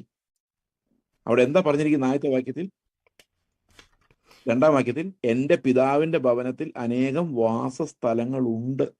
പണിയാൻ പോവല്ല, വാസസ്ഥലങ്ങൾ അവിടെ ഉണ്ട്. ഇല്ലെങ്കിൽ ഞാൻ നിങ്ങളോട് പറയുമായിരുന്നു, ഞാൻ നിങ്ങൾക്ക് സ്ഥലം ഒരുക്കാൻ പോകുന്നു എന്ന് പറഞ്ഞു കഴിഞ്ഞാൽ വാസസ്ഥലം അവിടെ ഉണ്ടെങ്കിലും നമുക്ക് അവിടെ സ്ഥലമില്ല. എന്തുകൊണ്ടില്ലാത്ത? ഇഷ്ടംപോലെ എഞ്ചിനീയറിംഗ് കോളേജുകൾ നിങ്ങൾ ഇവിടെ അടുത്തുണ്ട്, പക്ഷെ എനിക്ക് അവിടെ സ്ഥലമില്ല. എന്തുകൊണ്ടില്ല? എഞ്ചിനീയറിംഗ് കോളേജ് ഇല്ലാത്തതുകൊണ്ടല്ല, എനിക്ക് ആരും അവിടെ സ്ഥലം ഒരുക്കിയിട്ടില്ല. കർത്താവ് പറയാണ്, എന്റെ പിതാവിന്റെ ഭവനത്തിൽ അനേകം വാസസ്ഥലങ്ങളുണ്ട്, ഞാൻ നിങ്ങൾക്ക് ആ വാസസ്ഥലത്ത് ഒരു സ്ഥലം ഒരുക്കാൻ പോവാണ് എന്ന് പറഞ്ഞു കഴിഞ്ഞാൽ കർത്താവ് എങ്ങോട്ടാ പോയത്? ക്രൂശിലേക്കാ പോയത്. ക്രൂശിലേക്ക് പോയത് എന്തിനാ? എനിക്ക് അവിടെ സ്ഥലം ഒരുക്കാം. ഒരുക്കം അവിടെ അല്ല, ഒരുക്കം ഇവിടാണ്. നമുക്ക് സ്ഥലം ഒരുക്കുക എന്ന് പറയുന്നത് ഒരു വലിയ പണിയാണ്. കർത്താവ് അതിനുവേണ്ടിയാണ് ക്രൂശിലേക്ക് പോയത്. അപ്പൊ തോമസ് ചോദിക്കാണ്, നീ പോയ വഴി ഏതാണ്? നീ എങ്ങോട്ടാ പോകുന്നത് ഞങ്ങൾ അറിയുന്നില്ല. അപ്പൊ കർത്താവ് പറയാ തോമസിനോട്, ഇടത്തോട്ട് പോയിട്ട് 1 കിലോമീറ്റർ നടന്നിട്ട് വലത്തോട്ട് പോകും. അങ്ങനത്തെ വഴിയല്ല ഇത്. ഈ വഴി എന്താണെന്ന് വെച്ച് കഴിഞ്ഞാൽ, നീ എന്നെ നോക്കുന്നില്ല, ഇത്രയും 3 വർഷമായില്ലേ നീ എന്നെ നോക്കുന്നു, 3 വർഷമായിട്ട് നീ എൻ്റെ കൂടെ ഉണ്ടല്ലോ, ഇതാണ് വഴി. ഞാൻ ഈ നടക്കുന്ന ഈ നടപ്പാണ് വഴി. നീ എൻ്റെ പുറകെ നടന്നാൽ ഈ വഴി നിനക്ക് മനസ്സിലാവും. ക്രൂശ്, വീണ്ടെടുപ്പ്, ഇതെല്ലാം മനസ്സിലാകും. അപ്പം നമ്മളെ ഒരുക്കാൻ വേണ്ടി ദൈവം നടക്കുന്ന ഒരു വഴിയുണ്ട്. അപ്പൊ ഈ വഴി എന്ന് പറയുന്നത് ക്രിസ്തുവാണ്. ആ വഴി എന്ന് പറഞ്ഞ അർത്ഥം, ഞാൻ ക്രിസ്തുവിനെ നോക്കിയാൽ മതി ആ വഴി മനസ്സിലാക്കാൻ. എങ്ങനെയാ ജീവിക്കുന്നത്? ആ ജീവിക്കാനുള്ളൊരു വഴി, സ്നേഹിക്കാനൊരു വഴി, യുദ്ധം ചെയ്യാനൊരു വഴി, പോരാടാനൊരു വഴി, പാപത്തെ എതിർക്കാനൊരു വഴി, എല്ലാം ക്രിസ്തു തന്നെയാണ്. അപ്പൊ രക്ഷാകരമായ ദൈവകൃപ എന്ന് പറയുന്നത് നമ്മുടെ സാങ്ക്ടിഫൈയിങ് ഗ്രേസ്, നമ്മളെ ഓരോ നിമിഷം വിശദീകരിക്കുകയും ക്രിസ്തുവിന്റെ ജീവനിലേക്ക് നമ്മളെ നിർബന്ധിക്കുകയും. നമുക്കിഷ്ടമില്ല, പക്ഷെ നമ്മളെ അങ്ങോട്ട് നിർബന്ധിക്കുകയും. നിങ്ങൾക്ക് ഇഷ്ടമാണോ കർത്താവിന്റെ ജീവൻ ജീവിക്കാൻ? എനിക്ക് തോന്നുന്നില്ല. ഒരു സ്വാഭാവിക ജഡത്തിനും അത് ഇഷ്ടമില്ല. ഇങ്ങനെ പറയുമ്പോൾ നമ്മൾ ചെയറിലിരുന്ന് പറയുമ്പോൾ വളരെ എളുപ്പമാണെങ്കിലും, നിങ്ങളെ ഏറ്റവും വിരോധമുള്ള ഒരാളെ നിങ്ങൾ ഓർത്ത് നോക്കി, അയാൾക്ക് വേണ്ടി മരിക്കാൻ തയ്യാറാണ്. യേശുക്രിസ്തുവിന്റെ ജീവൻ അങ്ങനെയൊക്കെയാണ്. നിങ്ങളുടെ കയ്യിലുള്ളത് മുഴുവൻ അയാൾക്ക് കൊടുക്കാൻ തയ്യാറാണ്. വെറുതെ വിരോധം അടിക്കണ്ട, നമ്മളെ കൊണ്ടൊന്നും നടക്കുമെന്ന് എനിക്ക് തോന്നുന്നില്ല. ഈ ക്രിസ്തുവിന്റെ ജീവൻ എന്ന് പറയുന്നത് ഒരു സ്വാഭാവിക മനുഷ്യന്റെ ജഡത്തിന് സ്നേഹിക്കാനോ ഇഷ്ടപ്പെടാനോ പറ്റുന്ന ഒരു സാധനമല്ല. അതാണ് ആ ജീവനിലേക്ക് നമുക്കൊരു തടസ്സം, നമ്മുടെ ജഡത്തിന്റെ തടസ്സമാണത്. ഈ തടസ്സത്തെ അതിജീവിക്കാൻ തന്നെ ജഡത്തിന് പറ്റത്തില്ല. അപ്പൊ കൃപ എന്ന് പറയുന്നത് എത്ര പ്രധാനമാണ്. നമുക്ക് ഓരോ നിമിഷവും നമ്മളെ കൊണ്ട് പറ്റാത്ത ഒരു യുദ്ധത്തിന്റെ മുമ്പിലാണ് നമ്മൾ നിൽക്കുന്നത്. അപ്പോൾ ഇതിലൂടെ നമ്മളെ കടത്തിവിടണമെങ്കിൽ, യേശുക്രിസ്തുവിന്റെ ജീവനിലേക്ക് നമ്മൾ നടക്കണമെങ്കിൽ ഒത്തിരി പണി നമ്മൾ നടക്കാനുണ്ട്. അത് ഇന്നും അങ്ങനെ തന്നെയാണ്. ഞാൻ മരിക്കാൻ പോകുന്ന സമയത്ത് അത് അങ്ങനെ ആയിരിക്കും. അതാണ് അതിനകത്ത് ഏറ്റവും വലിയ വേദന. ഈ ലോകത്ത് നമ്മൾ മണ്ണിൽ ജീവിക്കും തോറും യേശുക്രിസ്തുവിന്റെ ജീവിതം നമുക്ക് ലഭിക്കുക എന്ന് പറയുന്നത് ദൈവത്തിന്റെ കൃപ കൊണ്ടല്ലാതെ വേറെ ഒന്നുകൊണ്ടും സാധ്യമല്ല. സോ ദൈവം അതുകൊണ്ട് എന്ത് ചെയ്യുന്നതെന്ന് വെച്ച് കഴിഞ്ഞാൽ ആ മീൻസ് ഓഫ് ഗ്രേസ്, നമ്മളെ വിശുദ്ധീകരിക്കുന്ന, നമ്മളെ ക്രിസ്തുവിനെ പോലെ ആക്കുന്ന, നമ്മളെ സ്വർഗത്തിന് യോഗ്യരാക്കുന്ന ഒരു കൃപയുടെ വിനിമയം നമ്മളിലൂടെ ദൈവം നടത്തുന്നുണ്ട്. ഈ ഒരു വാക്യം അതിന് ഉതകുന്ന ഒരു വാക്യമാണ് ഞാൻ എബ്രായ ലേഖനത്തിൽ വായിച്ചത്. അതായത് ഈ കൃപ എങ്ങനെയാണ് വർക്ക് ചെയ്യുന്നതെന്നുള്ള അവിടെ പറയുന്നുണ്ട്. അതായത് എബ്രായർ 10 അടുത്ത വാക്യം നമ്മൾ വായിക്കുമ്പോൾ, ഞാൻ ഒരു മിനിറ്റ് ഒന്ന് എടുത്തോട്ടെ. എബ്രായർ 10 പറയുന്നത് 10:21-20 തന്റെ രക്തത്താൽ വിശുദ്ധ മന്ദിരത്തിലേക്കുള്ള പ്രവേശനത്തിന് ധൈര്യവും. അപ്പൊ നമുക്ക് ഏത് സമയത്തും വിശുദ്ധ മന്ദിരത്തിലേക്ക് പ്രവേശിക്കാം. തിരശ്ശീല കീറിപ്പോയി, നമുക്ക് ധൈര്യമായിട്ട് അവിടെ പ്രവേശിക്കാം. ധൈര്യം.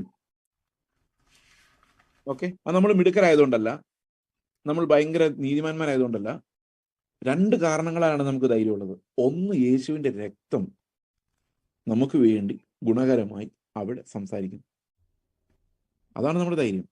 അത് മാത്രമല്ല, വേറൊരു ധൈര്യം കൂടെ ഉണ്ട്. ദേവാലയത്തിലൊരു മഹാപുരോഹിതൻ കൂടെ നമുക്ക് അനുകൂലമായിട്ടുണ്ട്. അത് ഈ മനുഷ്യരുടെ ഇടയിൽ നിന്ന് വന്ന മഹാപുരോഹിതനെ പോലെ ഒരാളല്ല.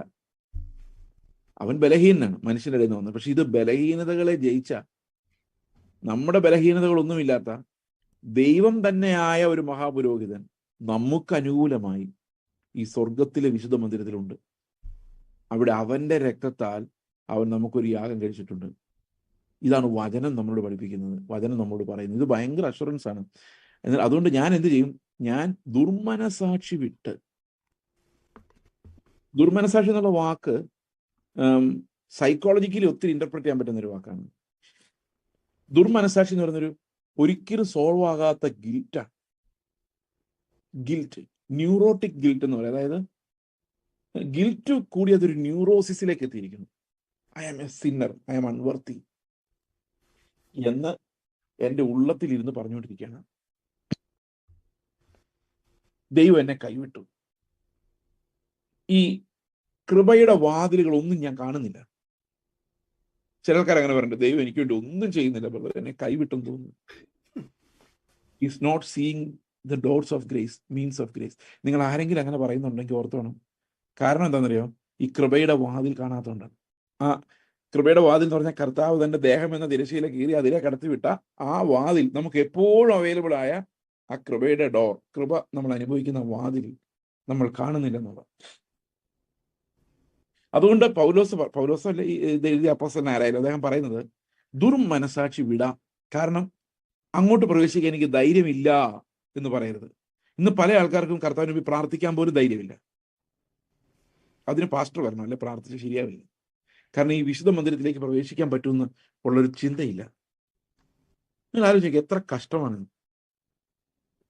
കഴിഞ്ഞ ദിവസം ഒരാള് ഇങ്ങനെ എന്നോട് പറഞ്ഞു, പ്രാർത്ഥിക്കാനൊന്നും പറ്റുന്നില്ല, ഞാനൊന്നും പ്രാർത്ഥിച്ചാൽ കർത്താവ് കേൾക്കത്തില്ല, ഒന്നും കേട്ടിട്ടില്ല, ഇതുവരെ ഒന്നും കേട്ടിട്ടില്ലെന്ന് പറയുന്നത്. കർത്താവ് ഇതുവരെ ഞാൻ പ്രാർത്ഥിച്ചു ഒന്നും കേട്ടിട്ടില്ല. എന്നുവെച്ചാൽ എന്തൊക്കെയാ പ്രാർത്ഥിക്കുന്നത്? അത് കേൾക്കാൻ കൊള്ളാവുന്ന വല്ല ആണോ? അറിയത്തില്ല. ഈ കൃപയുടെ വാതിലുകൾ പലപ്പോഴും നമുക്ക് മിസ്സായി പോകുന്നത് എന്താണ് കൃപയെന്നും എന്താണ് രക്ഷയെന്നും പോലും മനസ്സിലാക്കാനുള്ള എസെൻഷ്യൽ വാക്യങ്ങൾ നമ്മുടെ ഹൃദയത്തിൽ ഇല്ലാതെ പോകുന്നതുകൊണ്ടാണ്. ദൈവം ഒരിക്കലും പ്രാർത്ഥന കേൾക്കാതിരിക്കുന്നില്ല. പ്രാർത്ഥിച്ചിട്ടുണ്ടെങ്കിൽ നമുക്കറിയാം. നമുക്ക് ഈ ദൈവകൃപ മനസ്സിലാക്കിക്കൊണ്ട് നമ്മൾ പ്രാർത്ഥിച്ചിട്ടുണ്ടെങ്കിൽ നമുക്ക് ഉറപ്പായിട്ട് അറിയാം, ദൈവം കേൾക്കാതിരിക്കുന്ന ഒരു പ്രാർത്ഥനയില്ല, ഉത്തരം തരാതിരിക്കുന്ന ഒരു പ്രാർത്ഥനയുമില്ല. ഈ സാങ്ക്ടിഫയിങ് ഗ്രേസുമായിട്ട് ബന്ധപ്പെട്ട എല്ലാ പ്രാർത്ഥനകൾക്കും ദൈവം ഉത്തരം തരുന്നുണ്ട്. ചിലപ്പോൾ നമ്മുടെ വലിയ ബലഹീനതയായിട്ട് കർത്താവിൻ്റെ അടുത്തേലും പറയും, നീ എൻ്റെ പരിജ്ഞാനത്തിൽ വളരുമ്പോൾ അത് തന്നെ പൊക്കോളും. നീ വളരാത്തതുകൊണ്ടാണ്, ജഡീകനായിരിക്കുന്നതുകൊണ്ടാണ്. വളരെ വചനമെടുത്ത് ഭക്ഷിക്കുക, പ്രാർത്ഥിക്കുക, ദൈവത്തിന്റെ ശബ്ദം കേൾക്ക്. അപ്പൊ തന്നെ ഈ ഫിൽത്ത് എല്ലാം പൊക്കോളും. യുദ്ധം ചെയ്താൽ അത് കൂടുതൽ ശക്തിയായിട്ട് തിരിച്ചു വരും. കർത്താവിന്റെ അടുത്തേക്ക് ചെല്ലുമ്പോഴോ ഇതെല്ലാം ഉരുകി ഉരുകി നമ്മുടെ ജീവിതത്തിലുള്ള വേസ്റ്റ് എല്ലാം ഉരുകി ഉരുകി പൊക്കോളും.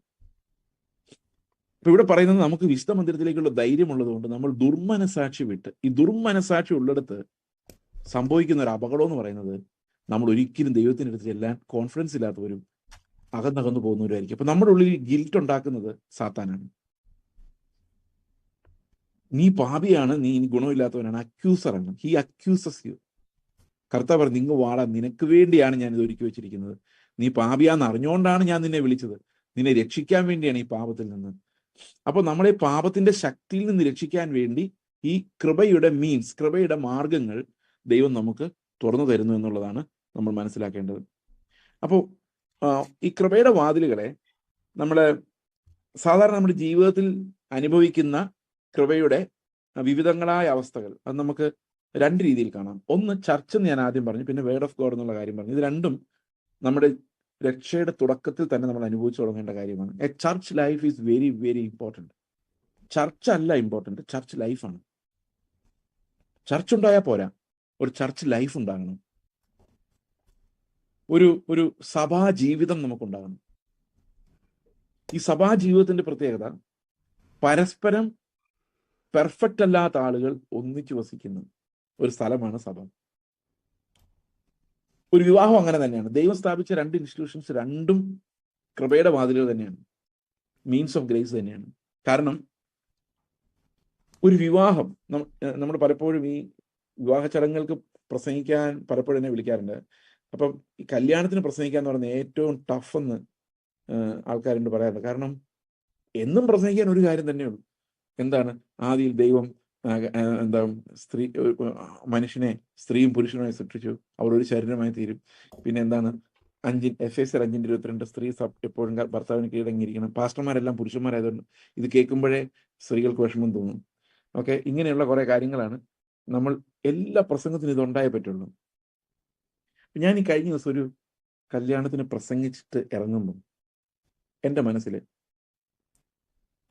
കർത്താവിനോട് പറഞ്ഞു, ക്രിസ്തീയ വിവാഹം, കല്യാണത്തിന് പ്രസംഗിച്ചിട്ട് ഇറങ്ങിയ ശേഷം കേട്ടോ, മുമ്പായിരുന്നു ഞാനത് പ്രസംഗിച്ചു പോയതിനെ. അവിടെ പ്രസംഗിച്ച് ഇറങ്ങിയ ശേഷം കർത്താവിനോട് എൻ്റെ ഹൃദയത്തിൽ പറഞ്ഞു, ഈ ക്രിസ്തീയ വിവാഹം എന്ന് പറഞ്ഞു കഴിഞ്ഞാൽ നീ ഉദ്ദേശിക്കുന്ന അത്ര എളുപ്പമുള്ള കാര്യമൊന്നുമില്ല. ശരിക്കും പറഞ്ഞു കഴിഞ്ഞാൽ യേശുക്രിസ്തു ആണ് ആ വീട്ടിൽ താമസിക്കുന്നതെങ്കിൽ എങ്ങനെ ലോകത്തെ കാണും, എങ്ങനെ വിദ്യാഭ്യാസത്തെ കാണും, എങ്ങനെ പണത്തെ കാണും, എങ്ങനെ അടുത്തിരിക്കുന്ന ഒരാളെ കാണും. ഈ ഒരു കാഴ്ചപ്പാട് ഒരു കുടുംബത്തിനുണ്ടാകണം. അപ്പോൾ ഈ കുടുംബം എന്തായി മാറി? ഒരു മീൻസ് ഓഫ് ഗ്രേസ് ആയിട്ട് മാറി. എന്നെ ക്രിസ്തുവിലേക്ക് അടുപ്പിക്കാനുള്ള ഒരു മീൻസ് ഓഫ് ഗ്രേസ് ആയിട്ട് മാറി. അപ്പൊ ക്രിസ്തീയ കുടുംബം പണിയണമെങ്കിൽ മക്കളോട് എന്താ പഠിപ്പിക്കേണ്ടത്? കർത്താവ് വിളിച്ചാൽ നീ ദൈവവേലയ്ക്ക് പൊയ്ക്കണം. അതാണ് നമ്മുടെ ഒന്നാമത്തെ പ്രൈമറി അജണ്ട. അതുവരെ നീ എന്തെങ്കിലും അധ്വാനിച്ചോ, പക്ഷെ അപ്പോഴും പ്രൈമറിലി നമ്മുടെ മൈൻഡിൽ വേണം, കർത്താവെ നീ എനിക്ക് ഒരു ഡോർ തുറന്നു തരുമോ നിനക്ക് വേണ്ടി ജീവിക്കാൻ. അത് അല്ലാതെ ഏത് രാജ്യത്തേക്ക് കടത്തണം എന്നായിരിക്കരുത് ഒരു ക്രിസ്തീയ കുടുംബത്തിന്റെ പ്രധാന കാഴ്ച. അപ്പൊ നമ്മൾ ക്രിസ്തുവിന്റെ പേര് പറയുന്നുണ്ടെങ്കിലും മറ്റുള്ള സാധാരണ കുടുംബങ്ങൾ പോലെ തന്നെയാണ് അവരുടെ ലക്ഷ്യങ്ങൾ ഒന്ന് തന്നെയാണ്. നല്ല വിദ്യാഭ്യാസം, നല്ല ജീവിതം, കംഫർട്ടബിൾ ലൈഫ്. ഓക്കെ, കഴിഞ്ഞ ദിവസം ഒരു കല്യാണാലോചന വന്ന കാര്യം എൻ്റെ ഒരു സഹോദരൻ പറഞ്ഞ എങ്ങനെയാണ്, കല്യാണം ആലോചിച്ച് കഴിഞ്ഞപ്പം ചെറുക്കന് ഭയങ്കര കമ്മിറ്റ്മെന്റാണ്. പെണ്ണിന്റെ വീട്ടുകാർ പറഞ്ഞു അത്രയും കമ്മിറ്റ്മെന്റ് ഉള്ള പയ്യനെ വേണ്ട, ഒരു ഇത്തിരി കൂടെ മോഡറേറ്റ് കമ്മിറ്റ്മെന്റ് മതി, കാരണം ഇത്ര കൂടുതലാണ് കമ്മിറ്റ്മെന്റ്. അതെന്താന്ന് എനിക്ക് ഇപ്പോഴും മനസ്സിലാകുന്നില്ല. പുള്ളി സുവിശേഷ വേല ചെയ്യുന്ന മിഷണറിയാണ്. അത്രയും കമ്മിറ്റ്മെന്റ് ഉള്ള ഒരാളുടെ കൂടെ മകളെ വിടാൻ താല്പര്യമില്ല. ആലോചിച്ച് നോക്കി. അപ്പോൾ ഈ നമ്മൾ ഇന്ന് കാണുന്ന ക്രിസ്തീയ കുടുംബം, സഭ, ഇതെല്ലാം ഒരു മീൻസ് ഓഫ് ഗ്രേസ് ആയിട്ട് വർക്ക് ചെയ്യണമെങ്കിൽ അവിടെ ക്രിസ്തുവിന്റെ വചനം, ആ വചനത്തിന്റെ അടിസ്ഥാനത്തിൽ പണിയപ്പെടുന്നതായാലേ പറ്റുള്ളൂ. സഭയുടെ ലക്ഷ്യം എന്താണ്? സഭ എങ്ങനെയാണ് ഒരു മീൻസ് ഓഫ് ഗ്രേസ് ആയിട്ട് മാറുന്നത്? എന്താണ് ചർച്ചിന്റെ ഉദ്ദേശം? ചർച്ച് എന്ന് പറയുന്നത് ഓരോരുത്തരെയും ക്രിസ്തുവിൽ തികഞ്ഞവനാക്കാൻ വേണ്ടിയുള്ളതാണ്. അപ്പൊ പരസ്പരം പ്രബോധിപ്പിക്കാനും പരസ്പരം പ്രവചിക്കാൻ, ദൈവത്തിന്റെ വെളിപ്പാടുകൾ പറയാൻ. ഇന്ന് പ്രവാചനം എന്ന് പറഞ്ഞാൽ വായെടുത്താ പറയുന്നത് നിന്നെ ഒരു അനുഗ്രഹ വിഷയമാക്കും. എന്ത് യേശു ക്രിസ്തുവിനെ പോലെ ആക്കുന്ന എന്താ പറയാത്തത്? അല്ലെങ്കിൽ ആ ഒരു കൃപയിൽ ഒരു എന്താ ലോകത്തോട് ശത്രുത്വമുള്ള ക്രിസ്തുവിന്റെ മനസ്സുള്ള ഒരാളായിട്ട് മാറുന്ന എന്താ പറയാത്തത്? എന്താണ് യേശു ക്രിസ്തുവിനെ വെളിപ്പെടുത്താൻ ഈ സ്പിരിറ്റിനൊന്നും ഇന്ന് പറ്റാത്തത്? എന്താ? Because these are not acting as means of grace nowadays. Okay, അപ്പൊ മീൻസ് ഓഫ് ഗ്രേസ് എന്നുള്ള വാക്ക് പല സഭകളും പല രീതിയിലാണ് പ്രയോഗിക്കുന്നത്. റീഫോംഡ് തിയോളജിയിൽ അവർ പറയുന്നത് മീൻസ് ഓഫ് ഗ്രേസ് ആയിട്ട് അവർ കാണുന്ന 4 കാര്യങ്ങളാണ്. ഞാൻ അങ്ങനെയല്ല നിങ്ങളുടെ മുമ്പിൽ ഇത് പറയുന്നത്. അവർ പറയുന്ന പ്രധാനപ്പെട്ട മീൻസ് ഓഫ് ഗ്രേസ്, സഭയ്ക്കകത്തൂടെയുള്ള മീൻസ് ഓഫ് ഗ്രേസ് എന്ന് പറയുന്നത്, ഒന്ന് ബാപ്റ്റിസം, മറ്റൊന്ന് ലോർഡ്സ് സപ്പർ, പിന്നെ ഒന്ന് വേർഡ് ഓഫ് ഗോഡ്, മറ്റൊന്ന് പ്രേയർ. ഈ 4മാണ് ഏറ്റവും പ്രധാനപ്പെട്ട ഒരു വിശ്വാസിയെ സംബന്ധിച്ച് ദൈവത്തിന്റെ കൃപ അനുഭവിക്കാൻ പറ്റുന്ന 4 പ്രധാനപ്പെട്ട കാര്യങ്ങളെന്നാണ്. പക്ഷെ അങ്ങനെ ഈ 4ൽ അതിനെ പരിമിതപ്പെടുത്തുന്നത് ശരിയല്ല എന്നാണ് ഞാൻ വിശ്വസിക്കുന്നത്. നമ്മുടെ ജീവിതത്തിൽ നമ്മൾ മുമ്പോട്ട് പോകുന്ന ഓരോ സമയത്തും ഈ കൃപ നമ്മളെ മുമ്പോട്ട് കൊണ്ടുപോകുന്ന അനേകം വഴികൾ നമ്മുടെ മുമ്പിൽ തുറക്കപ്പെടുന്നുണ്ട്. ഓക്കെ, നമ്മൾ ദൈവത്തെ ആരാധിക്കുന്നത്, ദ വർഷിപ്പ് ഓഫ് ഗോഡ്. എനിക്ക് പലപ്പോഴും അനുഭവപ്പെടുന്നുണ്ട്, വർഷിപ്പ് ചെയ്യുന്നതാണ് ഏറ്റവും ശക്തമായ കൃപയുടെ മാർഗം. അവിടെ എങ്ങനെയാണ് കൃപ വർക്ക് ചെയ്യുന്നത് നിങ്ങൾ ശ്രദ്ധിച്ചു? ഓരോ സ്ഥലത്തും എങ്ങനെയാണ് ഈ കൃപ വർക്ക് ചെയ്യുന്നത്? വർഷിപ്പ് എന്ന് പറയുന്നത് എന്താണ്? ഏറ്റവും കൂടുതൽ ആരാധിക്കുന്ന ആൾക്കാരാണ് പെന്തക്കോസ്തുകാരെന്നാണ് നാട്ടുകാർ പറയുന്നത്. പെന്തക്കോസ്തുകാർ അങ്ങനെ തന്നെയാണ് പറയുന്നത്. പക്ഷെ നമ്മൾ ശരിക്കും വർഷിപ്പ് ചെയ്യുന്നുണ്ടോ എന്ന് ഞാൻ പലപ്പോഴും ആലോചിച്ചിട്ടുണ്ട്. വർഷിപ്പ് എന്ന് പറഞ്ഞാൽ എന്താണ്? വർഷിപ്പ് എന്ന് പറഞ്ഞു കഴിഞ്ഞാൽ വർത്ത്-ഷിപ്പാണ് ശരിക്കും. എന്ന് പറഞ്ഞു കഴിഞ്ഞാൽ ഗോഡ് ഈസ് വർത്തി. ദൈവം ആരാണെന്ന് നമ്മൾക്ക് വെളിപ്പെട്ട് വരുമ്പോൾ ആ ദൈവത്തോടുള്ള നമ്മുടെ സ്നേഹവും ഓസം ഗോഡ് വി ഹാവ്, അത് എത്ര വലിയ ദൈവം എന്നുള്ള വെളിപ്പാടുമാണ് നമ്മളെ ആരാധിപ്പിക്കുന്നത്. What an awesome God we serve, എത്ര വലിയ ദൈവം. ഞാൻ പണ്ടൊരിക്കൽ നിങ്ങളോട് പറഞ്ഞിട്ടുണ്ട്, ആദം പാപം ചെയ്യാതെ ഏദൻ തോട്ടത്തിൽ നടന്നിരുന്നെങ്കിൽ ആദവും ഹവ്വയും അവിടെ ഉണ്ടായിരുന്നു, നമ്മളെല്ലാവരും ഇപ്പൊ എവിടെ ആയിരുന്നേനെ? ഏദൻ തോട്ടത്തിൽ പഴമൊക്കെ പറിച്ചു നിന്ന് ജീവിക്കുമായിരുന്നേനെ. രോഗമില്ല, ക്യാൻസർ ഇല്ല, ജോലി അന്വേഷിച്ച് നടക്കണ്ട, കാശില്ല, കാശ് എന്ന് പറഞ്ഞൊരു സാധനമില്ല, എന്ത് വേണമെങ്കിലും പറക്കി തിന്നാൻ. എത്ര രസമായിരുന്നേനെ അല്ലെ? വാടക കൊടുക്കണ്ട, വീട് വാങ്ങിക്കണ്ട, ലോൺ എടുക്കണ്ട, വണ്ടി വാങ്ങിക്കണ്ട, സോ ഈസി. നമുക്ക് ശാരീരികമായ ബലഹീനതകളില്ലാത്തതുകൊണ്ട് ഇവിടെ നിന്ന് അമേരിക്കയിലോട്ട് പോട്ടെ എന്ന് പറഞ്ഞു കഴിഞ്ഞാൽ മേ ബി 4 നടപ്പുകൊണ്ടെങ്കിൽ എത്തുമായിരിക്കും. എനിക്കറിയത്തില്ല അന്നത്തെ ശരീരത്തിന്റെ ബലം എന്തായിരുന്നു, ക്ഷീണിക്കുന്നൊന്നുമില്ലായിരിക്കും, അറിയില്ല. നമുക്കറിയാൻ മേത്ത കാര്യങ്ങൾ പറയാതിരിക്കുന്നത് നല്ലത്. പക്ഷെ ഒരു കുഴപ്പമുണ്ടാകും, നമുക്കൊരു വലിയ കുറവുണ്ടാകുമായിരുന്നു ആദം പാപം ചെയ്ത് ജീവിച്ചിരുന്നെങ്കിൽ. യേശു ക്രിസ്തുവിനെ ഇങ്ങനെ അറിയാൻ പറ്റത്തില്ല. ദൈവത്തിന് പാപികളെ സ്നേഹിക്കുന്ന ഒരു സ്വഭാവം ഉണ്ടെന്ന് നമ്മൾ അറിയില്ല. ഈ പാപികളെ സ്നേഹിക്കുന്ന ഒരു സ്വഭാവം, അതായത് ദൈവത്തിന്റെ സ്നേഹത്തിന് താഴോട്ട് മാത്രമല്ല മുകളിലോട്ട് ഒഴുകാൻ പറ്റും. വെള്ളം സാധാരണ താഴോട്ടാണ് ഒഴുകുന്നത്. ഇത് എല്ലാ ഡയറക്ഷനിലേക്ക് ഒഴുകാൻ പറ്റുന്ന ഒരു അത്ഭുത കാര്യമാണ് ദൈവത്തിന്റെ സ്നേഹം എന്ന് എനിക്ക് മനസ്സിലാകത്തില്ല. ഞാൻ നന്മകൾ മാത്രം കണ്ടേ. തിന്മയിൽ അകപ്പെട്ടു പോയ പാപിയായ ശത്രുവായ ഒരാളോട് എങ്ങനെ പെരുമാറണമെന്ന് ഞാൻ ഒരിക്കലും പഠിക്കില്ല. യേശു കർത്താവിന്റെ സ്നേഹം, ദൈവത്തിന്റെ സ്നേഹം ക്രിസ്തുവിനോട് വെളിപ്പെടുമ്പോൾ അത് എത്ര ഡൈമെൻഷൻസിലാണ് വരുന്നതെന്നുള്ള കാര്യം എനിക്ക് ഒരിക്കലും പിടികിട്ടില്ല.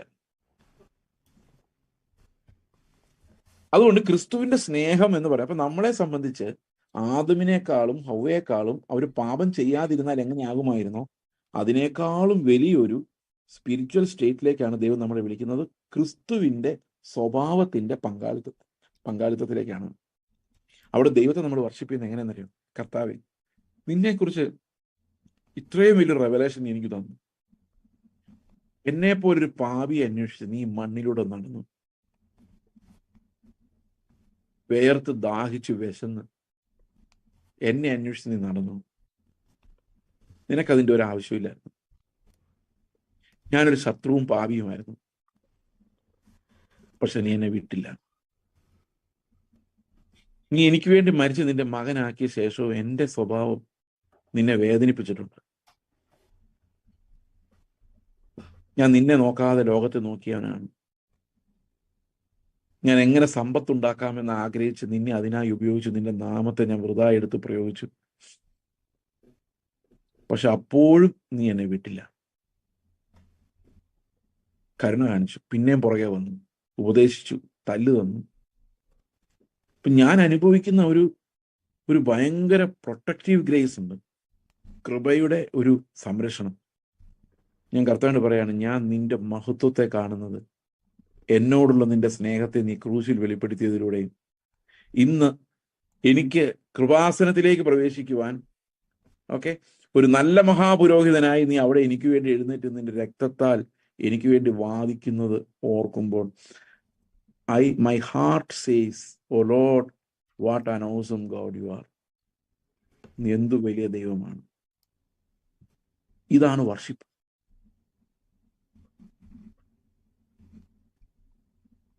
സകല ജാതികളെയും വീണ്ടെടുത്ത കുഞ്ഞാടിന്റെ മഹത്വം. വർഷിപ്പ് എന്ന് പറയുന്ന ആ ഒരു തിരിച്ചറിവിലേക്ക്, അതാണ് സത്യം, ട്രൂത്ത്. ആ ട്രൂത്തിൽ നമ്മൾ ദൈവത്തെ ആത്മാവിൽ നമസ്കരിക്കണമെങ്കിൽ ഈ ഒരു വെളിപ്പാട് നമ്മുടെ ഹൃദയത്തിലേക്ക് ഇറങ്ങണം. The Lord's grace is so powerful. അപ്പൊ നമ്മൾ വർഷിപ്പ് ചെയ്യുമ്പോൾ എന്താ സംഭവിക്കുന്നത്? വർഷിപ്പ് ചെയ്യുമ്പോൾ ഞാൻ എന്നെ ബലഹീനനായും പാപിയായും അയോഗ്യനായും കാണുകയും നീ മാത്രം യോഗ്യൻ എന്ന് എൻ്റെ ഹൃദയം കൊണ്ട് കർത്താവിനെ വർഷിപ്പ് ചെയ്യുന്നു. ആ യോഗ്യത എങ്ങനെയാണെന്നറിയോ? അത് എനിക്ക് വേണ്ടി മരിച്ച കർത്താവിൻ്റെ സ്നേഹത്തിലൂടെയാണ് നാം സ്നേഹം എന്ത് എന്നറിഞ്ഞിരിക്കുന്നത്. ഈ ഒരു സസ്റ്റൈനിങ് ഗ്രേസ് നമ്മൾ അനുഭവിക്കുന്ന ഏറ്റവും പവർഫുൾ ആയിട്ടുള്ള ഒരു മീൻസ് എന്ന് പറയുന്നത് വർഷിപ്പാണ്. നിങ്ങൾ വീട്ടിൽ നിന്ന് പ്രാർത്ഥിക്കുന്ന സമയത്ത് ഒത്തിരി വിഷയങ്ങൾ ദൈവത്തിന് മുമ്പിൽ വെക്കുന്നതിന് ഇടയിൽ അല്ലെങ്കിൽ ആദ്യം കർത്താവിനോട് പറഞ്ഞു, കർത്താവെ, നിന്നെ ഞാൻ മഹത്വപ്പെടുത്തുന്നു.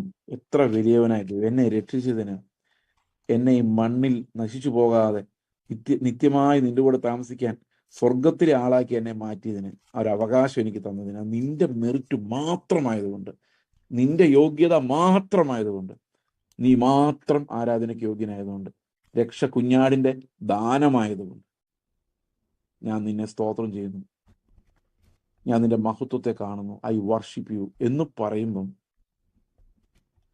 നമ്മൾ ശരിക്കും യേശു ക്രിസ്തുവിനെ യോഗ്യൻ എന്ന് എണ്ണിയിരിക്കുന്നു, സ്വയം അയോഗ്യൻ എന്ന് എണ്ണിയിരിക്കുന്നു. ഇത് ശരിക്കും നമ്മളെ വിശദീകരിക്കില്ലേ? തീർച്ചയായിട്ടും ഇത് നമ്മുടെ ലൈഫിനെ മുഴുവൻ സ്വാധീനിക്കുന്ന ഒരു കാര്യമാണ് ഈ വർഷിപ്പ് എന്ന് പറയുന്നത്. We need to spend more time worshipping than praying എന്ന് വിശ്വസിക്കുന്ന ആളാണ് ഞാൻ. നമ്മുടെ ഏത് സാഹചര്യം നോക്കിയാലും we can praise God for that. കഴിഞ്ഞ ദിവസം ഞാനൊരു ആളെ കൗൺസിൽ ചെയ്യേണ്ടി വന്നു. ഭയങ്കര ബുദ്ധിമുട്ടിന് നടുവിലായിരുന്നു. എല്ലാം ഏകദേശം ശരിയായി വന്നു കഴിഞ്ഞപ്പം ഞാൻ പറഞ്ഞു, ദൈവം ചെയ്യുന്ന എല്ലാ കാര്യത്തിനും ദൈവത്തെ മഹത്വപ്പെടുത്താൻ നമുക്ക് പറ്റും. കാരണം നമ്മൾ പ്രതീക്ഷിക്കാത്ത ഒരു കാര്യം ദൈവം അതിനകത്ത് ഒളിപ്പിച്ചു വെച്ചിട്ടുണ്ടാവും. അത് നമ്മളെ ക്രിസ്തുവിനെ പോലെ ആക്കാനുള്ള ഒരു കൃപയുടെ വഴിയായിരിക്കും. അവർ പറഞ്ഞു, എനിക്ക് ഇതിന് സ്തോത്രം ചെയ്യാൻ പറ്റത്തില്ല ബ്രദറെ, മാസ്റ്ററെ, എൻ്റെ ഹൃദയം സമ്മതിക്കുന്നില്ല. അപ്പോൾ എൻ്റെ ഹൃദയം ഒരു 25-30 വർഷം പുറകിലേക്ക് പോയി. ഞാനന്ന് രക്ഷിക്കപ്പെട്ട സമയത്ത് അന്ന് ഇടയ്ക്ക് ഈവാഞ്ചലിക്കൽ യൂണിയൻ്റെയും ക്യാമ്പസ് ക്രൂസൈഡിൻ്റെയും ഒക്കെ മീറ്റിങ്ങൊക്കെ ഞാൻ പോയിരുന്നു. അപ്പോൾ ക്യാമ്പസ് ക്രൂസൈഡിൻ്റെ ഓഫീസ് ഞാൻ താമസിച്ചിരുന്ന ഹോസ്റ്റലിനടുത്തായിരുന്നു. അപ്പം ഞാൻ രാവിലെ അവിടെ ചെന്ന് ഒരു ദിവസം അവിടെ കിടക്കുന്ന ഒരു പുസ്തകം മറിച്ച് നോക്കിയപ്പോൾ എല്ലാ സന്ദർഭങ്ങളിലും ദൈവത്തെ സ്തുതിക്കുക എന്നൊരു ആർട്ടിക്കിൾ അതിനകത്തുണ്ടായിരുന്നു. അപ്പം ഞാനിതിങ്ങനെ മറിച്ച് നോക്കി. അതിനകത്ത് എഴുതിയിരിക്കുകയാണ്, സമ്പത്തില്ലാതായി പോയാൽ ദൈവത്തെ സ്തോത്രം ചെയ്യുക, ദൈവത്തിനൊരു ഉദ്ദേശമുണ്ട്. എനിക്കിത് കേട്ട് ശരിക്കും ദേഷ്യം വന്നു. ഇതെങ്ങനെ ചെയ്യാൻ പറ്റും? ഞാൻ അവരോട് തർക്കിച്ചു. ഞാൻ പറഞ്ഞു, അങ്ങനെ പറയാം, നമുക്കൊരു സന്തോഷം ഉണ്ടെങ്കിലല്ലേ സ്തോത്രം ചെയ്യാൻ പറ്റൂ. ദുഃഖിച്ചിരിക്കുമ്പോൾ എങ്ങനെ സ്തോത്രം ചെയ്യുന്നു? ഒരാൾ മരിച്ചുപോയി, കർത്താവേ സ്തോത്രം എന്നെങ്ങനെ പറയും എന്നൊക്കെ ഞാൻ ചോദിച്ചു. പക്ഷേ അദ്ദേഹം എന്നോട് പറഞ്ഞു തന്നു, ഇത് നോക്കിയല്ല സ്തോത്രം പറയുന്നത്. സ്തോത്രം പറയുന്നത് ഇതിലൂടെ എല്ലാം നമ്മളെ രക്ഷയിലേക്ക് അടുപ്പിച്ചുകൊണ്ടിരിക്കുന്ന കർത്താവിൻ്റെ രക്ഷാകരമായ പ്രവൃത്തി ഓർത്താണ് നമ്മൾ സ്തോത്രം ചെയ്യുന്നത്. അതായത് ജീവിതത്തിന്റെ ഏത് സന്ദർഭങ്ങളിലും ഈ കൃപയുടെ മാർഗമായി അതിനെ ഉപയോഗിക്കാൻ കഴിയുന്ന ദൈവം, രക്ഷാകരമായ ദൈവകൃപയുടെ മാർഗമായി അതിനെ ഉപയോഗിക്കാൻ കഴിയുന്ന ദൈവത്തിന്റെ മഹത്വം കണ്ടിട്ടാണ് നമ്മൾ ദൈവത്തിന് സ്തോത്രം ചെയ്യുന്നത്. ദൈവം പറഞ്ഞു, that was may be the first month of my salvation. രക്ഷയുടെ 1-ാം മാസമാണ്, രക്ഷിക്കപ്പെട്ട ആദ്യത്തെ മാസം എനിക്ക് കിട്ടിയ ഇൻസ്ട്രക്ഷനാണ്. വർഷിപ്പ് ബ്രേക്സ് അവർ ഷാക്കിൾസ്. അത് ദൈവത്തിന്റെ അടുത്തേക്ക് നമ്മളെ പ്രവേശിപ്പിക്കുന്നു, ദുർമനസാക്ഷി എടുത്തു മാറ്റുന്നു, കർത്താവ് ആരാണെന്ന് എനിക്ക് വെളിപ്പെടുത്തി തരുന്നു. ആ ജ്ഞാനത്തെ തന്നെയാണ്, കർത്താവ് ആരാണെന്നുള്ള പരിജ്ഞാനം തന്നെയാണ് ശരിക്കും നിത്യജീവൻ എന്ന് പറയുന്നത്.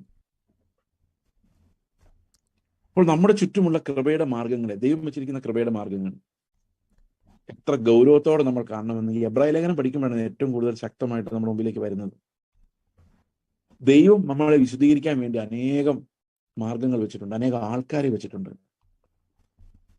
എനിക്ക് ഈ പറയുന്ന ആക്റ്റീവ് മീൻസ് ഓഫ് ഗ്രേസ് എന്ന് പറഞ്ഞു കഴിഞ്ഞാൽ നമ്മളങ്ങ് ചെയ്യുന്ന, ഇപ്പം ആരാധന ആക്റ്റീവ് മീൻസ് ആണ്. ഞാൻ പോയി സ്തോത്രം ചെയ്യും, കർത്താവെ ഞാൻ നിന്നെ ആരാധിക്കും. It's an active means of salvation. പ്രാർത്ഥിക്കുമ്പോൾ that's an active means of salvation. നമ്മൾ ആക്റ്റീവാണ്. പക്ഷെ പാസീവ് മീൻസ് ഓഫ് സാൽവേഷൻ അത് ഭയങ്കര പവർഫുൾ ആണ്. എന്ന് പറഞ്ഞു കഴിഞ്ഞാൽ ഞാനൊന്നും ചെയ്യുന്നില്ല, ദൈവം എൻ്റെ ജീവിതത്തിൽ എന്നെ വിശദീകരിക്കാനുള്ള സന്ദർഭങ്ങളെ തരുന്നു.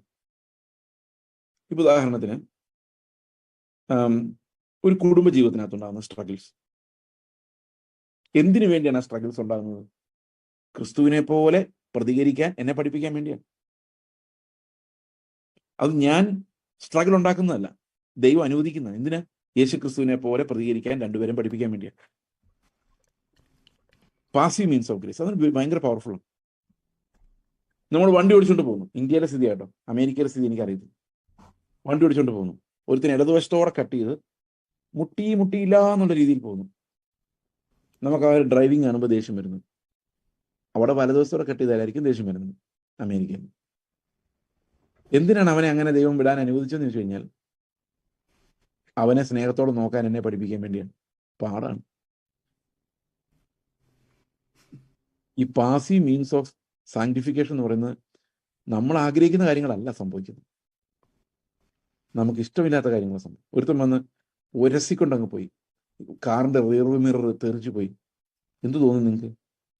ഇവന്റെയൊക്കെ ഡ്രൈവിങ് കണ്ടില്ലേ? അങ്ങനെ നമ്മുടെ മനസ്സിലേക്ക് വരുന്നത്. ഇപ്പൊ കർത്താവ് പറയാ, സന്ദർഭം ഞാൻ നിനക്ക് തന്നെ എന്തിനാണെന്നറിയാം? ഈ ക്രിസ്തുവിന്റെ മനസ്സുണ്ടാകാൻ വേണ്ടിയാണ്.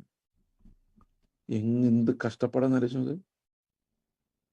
അപ്പൊ ഈ പാസീവ് മീൻസ് ഓഫ് സാങ്ക്ടിഫിക്കേഷൻ നമുക്ക് മനസ്സിലായി കഴിഞ്ഞാൽ ദൈവം എങ്ങനെയാണ് ഈ നമ്മളെ രക്ഷിക്കുന്ന, വിശുദ്ധരാക്കുന്ന കൃപയെ നമുക്ക് തരുന്നതെന്ന് നമുക്ക് പരിജ്ഞാനം ലഭിച്ചു കഴിഞ്ഞാൽ ഇവിടെ എല്ലാം ആ കൃപ അനുഭവിക്കാൻ നമുക്ക് പറ്റും.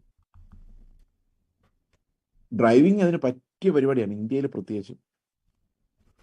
You take your vehicle and go around and you will understand how much sanctified you are. അതുപോലെ കുടുംബജീവിതം, സഭയ്ക്കകത്തുണ്ടാകുന്ന പ്രശ്നങ്ങൾ ഞാൻ ആലോചിച്ചിട്ടുണ്ട്.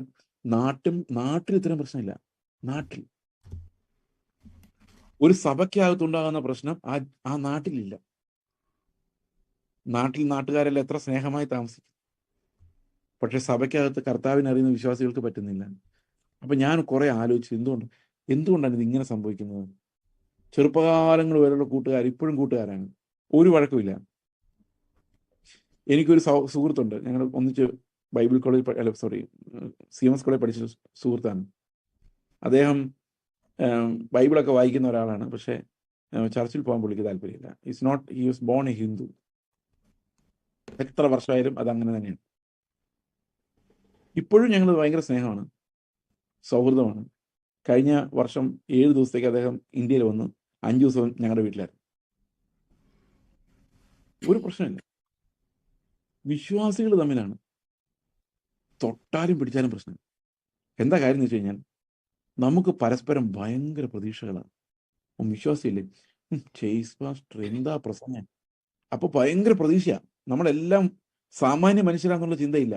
ഞാൻ പാപിയാണ്, അയാൾ എന്നാൽ ഇങ്ങനെ പെരുമാറരുത്. നമുക്ക് മറ്റുള്ളവരെ കുറിച്ച് ഭയങ്കര എക്സ്പെക്ടേഷൻസ് ആണ്. പക്ഷെ നമ്മൾ മനസ്സിലാക്കേണ്ട കാര്യം, അവനും നമ്മളും എല്ലാം ബേസിക്കലി ക്ഷമിക്കപ്പെടേണ്ടവരും പാപികളുമാണ്. കൃപ മാത്രമാണ്. ഇത് നമ്മൾ ഈ ജീവിത പാഠങ്ങൾ നമ്മൾ പഠിക്കണമെങ്കിൽ ഈ സഭയിൽ വഴക്കുണ്ടാകുന്നത് അതുകൊണ്ടാണ് ഞാൻ ചിന്തിക്കുന്നത്. എല്ലാവരും അവൻ കർത്തൃമേശ എടുക്കുന്നവനാ, അവൻ എന്നെ കണ്ടിട്ട് മൈൻഡ് ചെയ്യാതെ പോയി. കർത്തൃമേശ എടുക്കുന്നവനല്ലായിരുന്ന കുഴപ്പമില്ലായിരുന്നു. അതാ.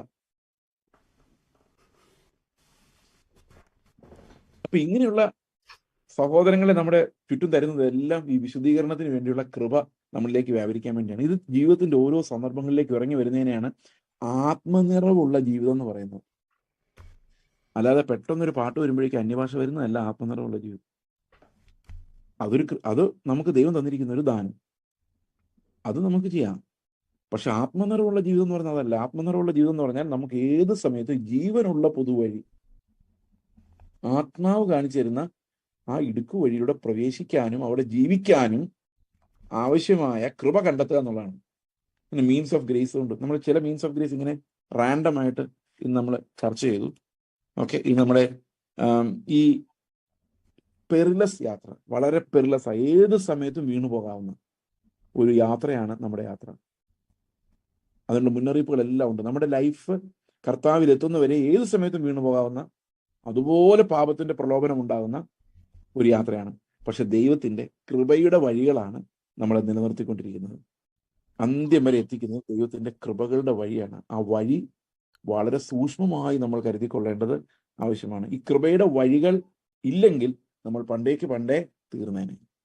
V are sustained by a special grace of God. ദൈവത്തിന്റെ ഒരു കൃപ നമ്മുടെ എല്ലാ സാഹചര്യങ്ങളിലും നമ്മൾ വഴിതെറ്റിപ്പോകാതെ നമ്മളെ സംരക്ഷിക്കുന്ന ഒരു കൃപ നമ്മളെ കവർ ചെയ്യുന്നുണ്ട്. അത് നമ്മൾ അനുഭവിക്കാനുള്ള വഴികളെയാണ് കൃപയുടെ വാതിലുകൾ അല്ലെങ്കിൽ മീൻസ് ഓഫ് ഗ്രേസ് എന്ന് നമ്മൾ പറയുന്നത്. Okay, so we will see more tomorrow. ബാക്കി നമ്മൾ നാളെ സംസാരിക്കുന്നതായിരിക്കും. നമുക്കൊരു നിമിഷം പ്രാർത്ഥിക്കാം. ഞങ്ങളുടെ സ്വർഗ്ഗസ്ഥ പിതാവേ, അങ്ങയുടെ പുത്രനിലൂടെ ഞങ്ങൾക്ക് തന്ന ആ കൃപയുടെ മഹാ ഒഴുക്കിനെ ഓർത്ത് ഞങ്ങൾ അങ്ങേക്ക് നന്ദി പറയുന്നു കർത്താവേ. ഞങ്ങൾക്ക് അയോഗ്യരായിരിക്കുമ്പോൾ തന്നെ ഇപ്പോഴും ക്രിസ്തുവിനെ പോലെ ആക്കാൻ വേണ്ടി ഞങ്ങൾക്ക് മുമ്പിൽ തുറന്നു വരുന്ന എല്ലാ വഴികൾക്കായിട്ട് സ്തോത്രം, എല്ലാ കൃപാദാനങ്ങൾക്കായിട്ട് സ്തോത്രം.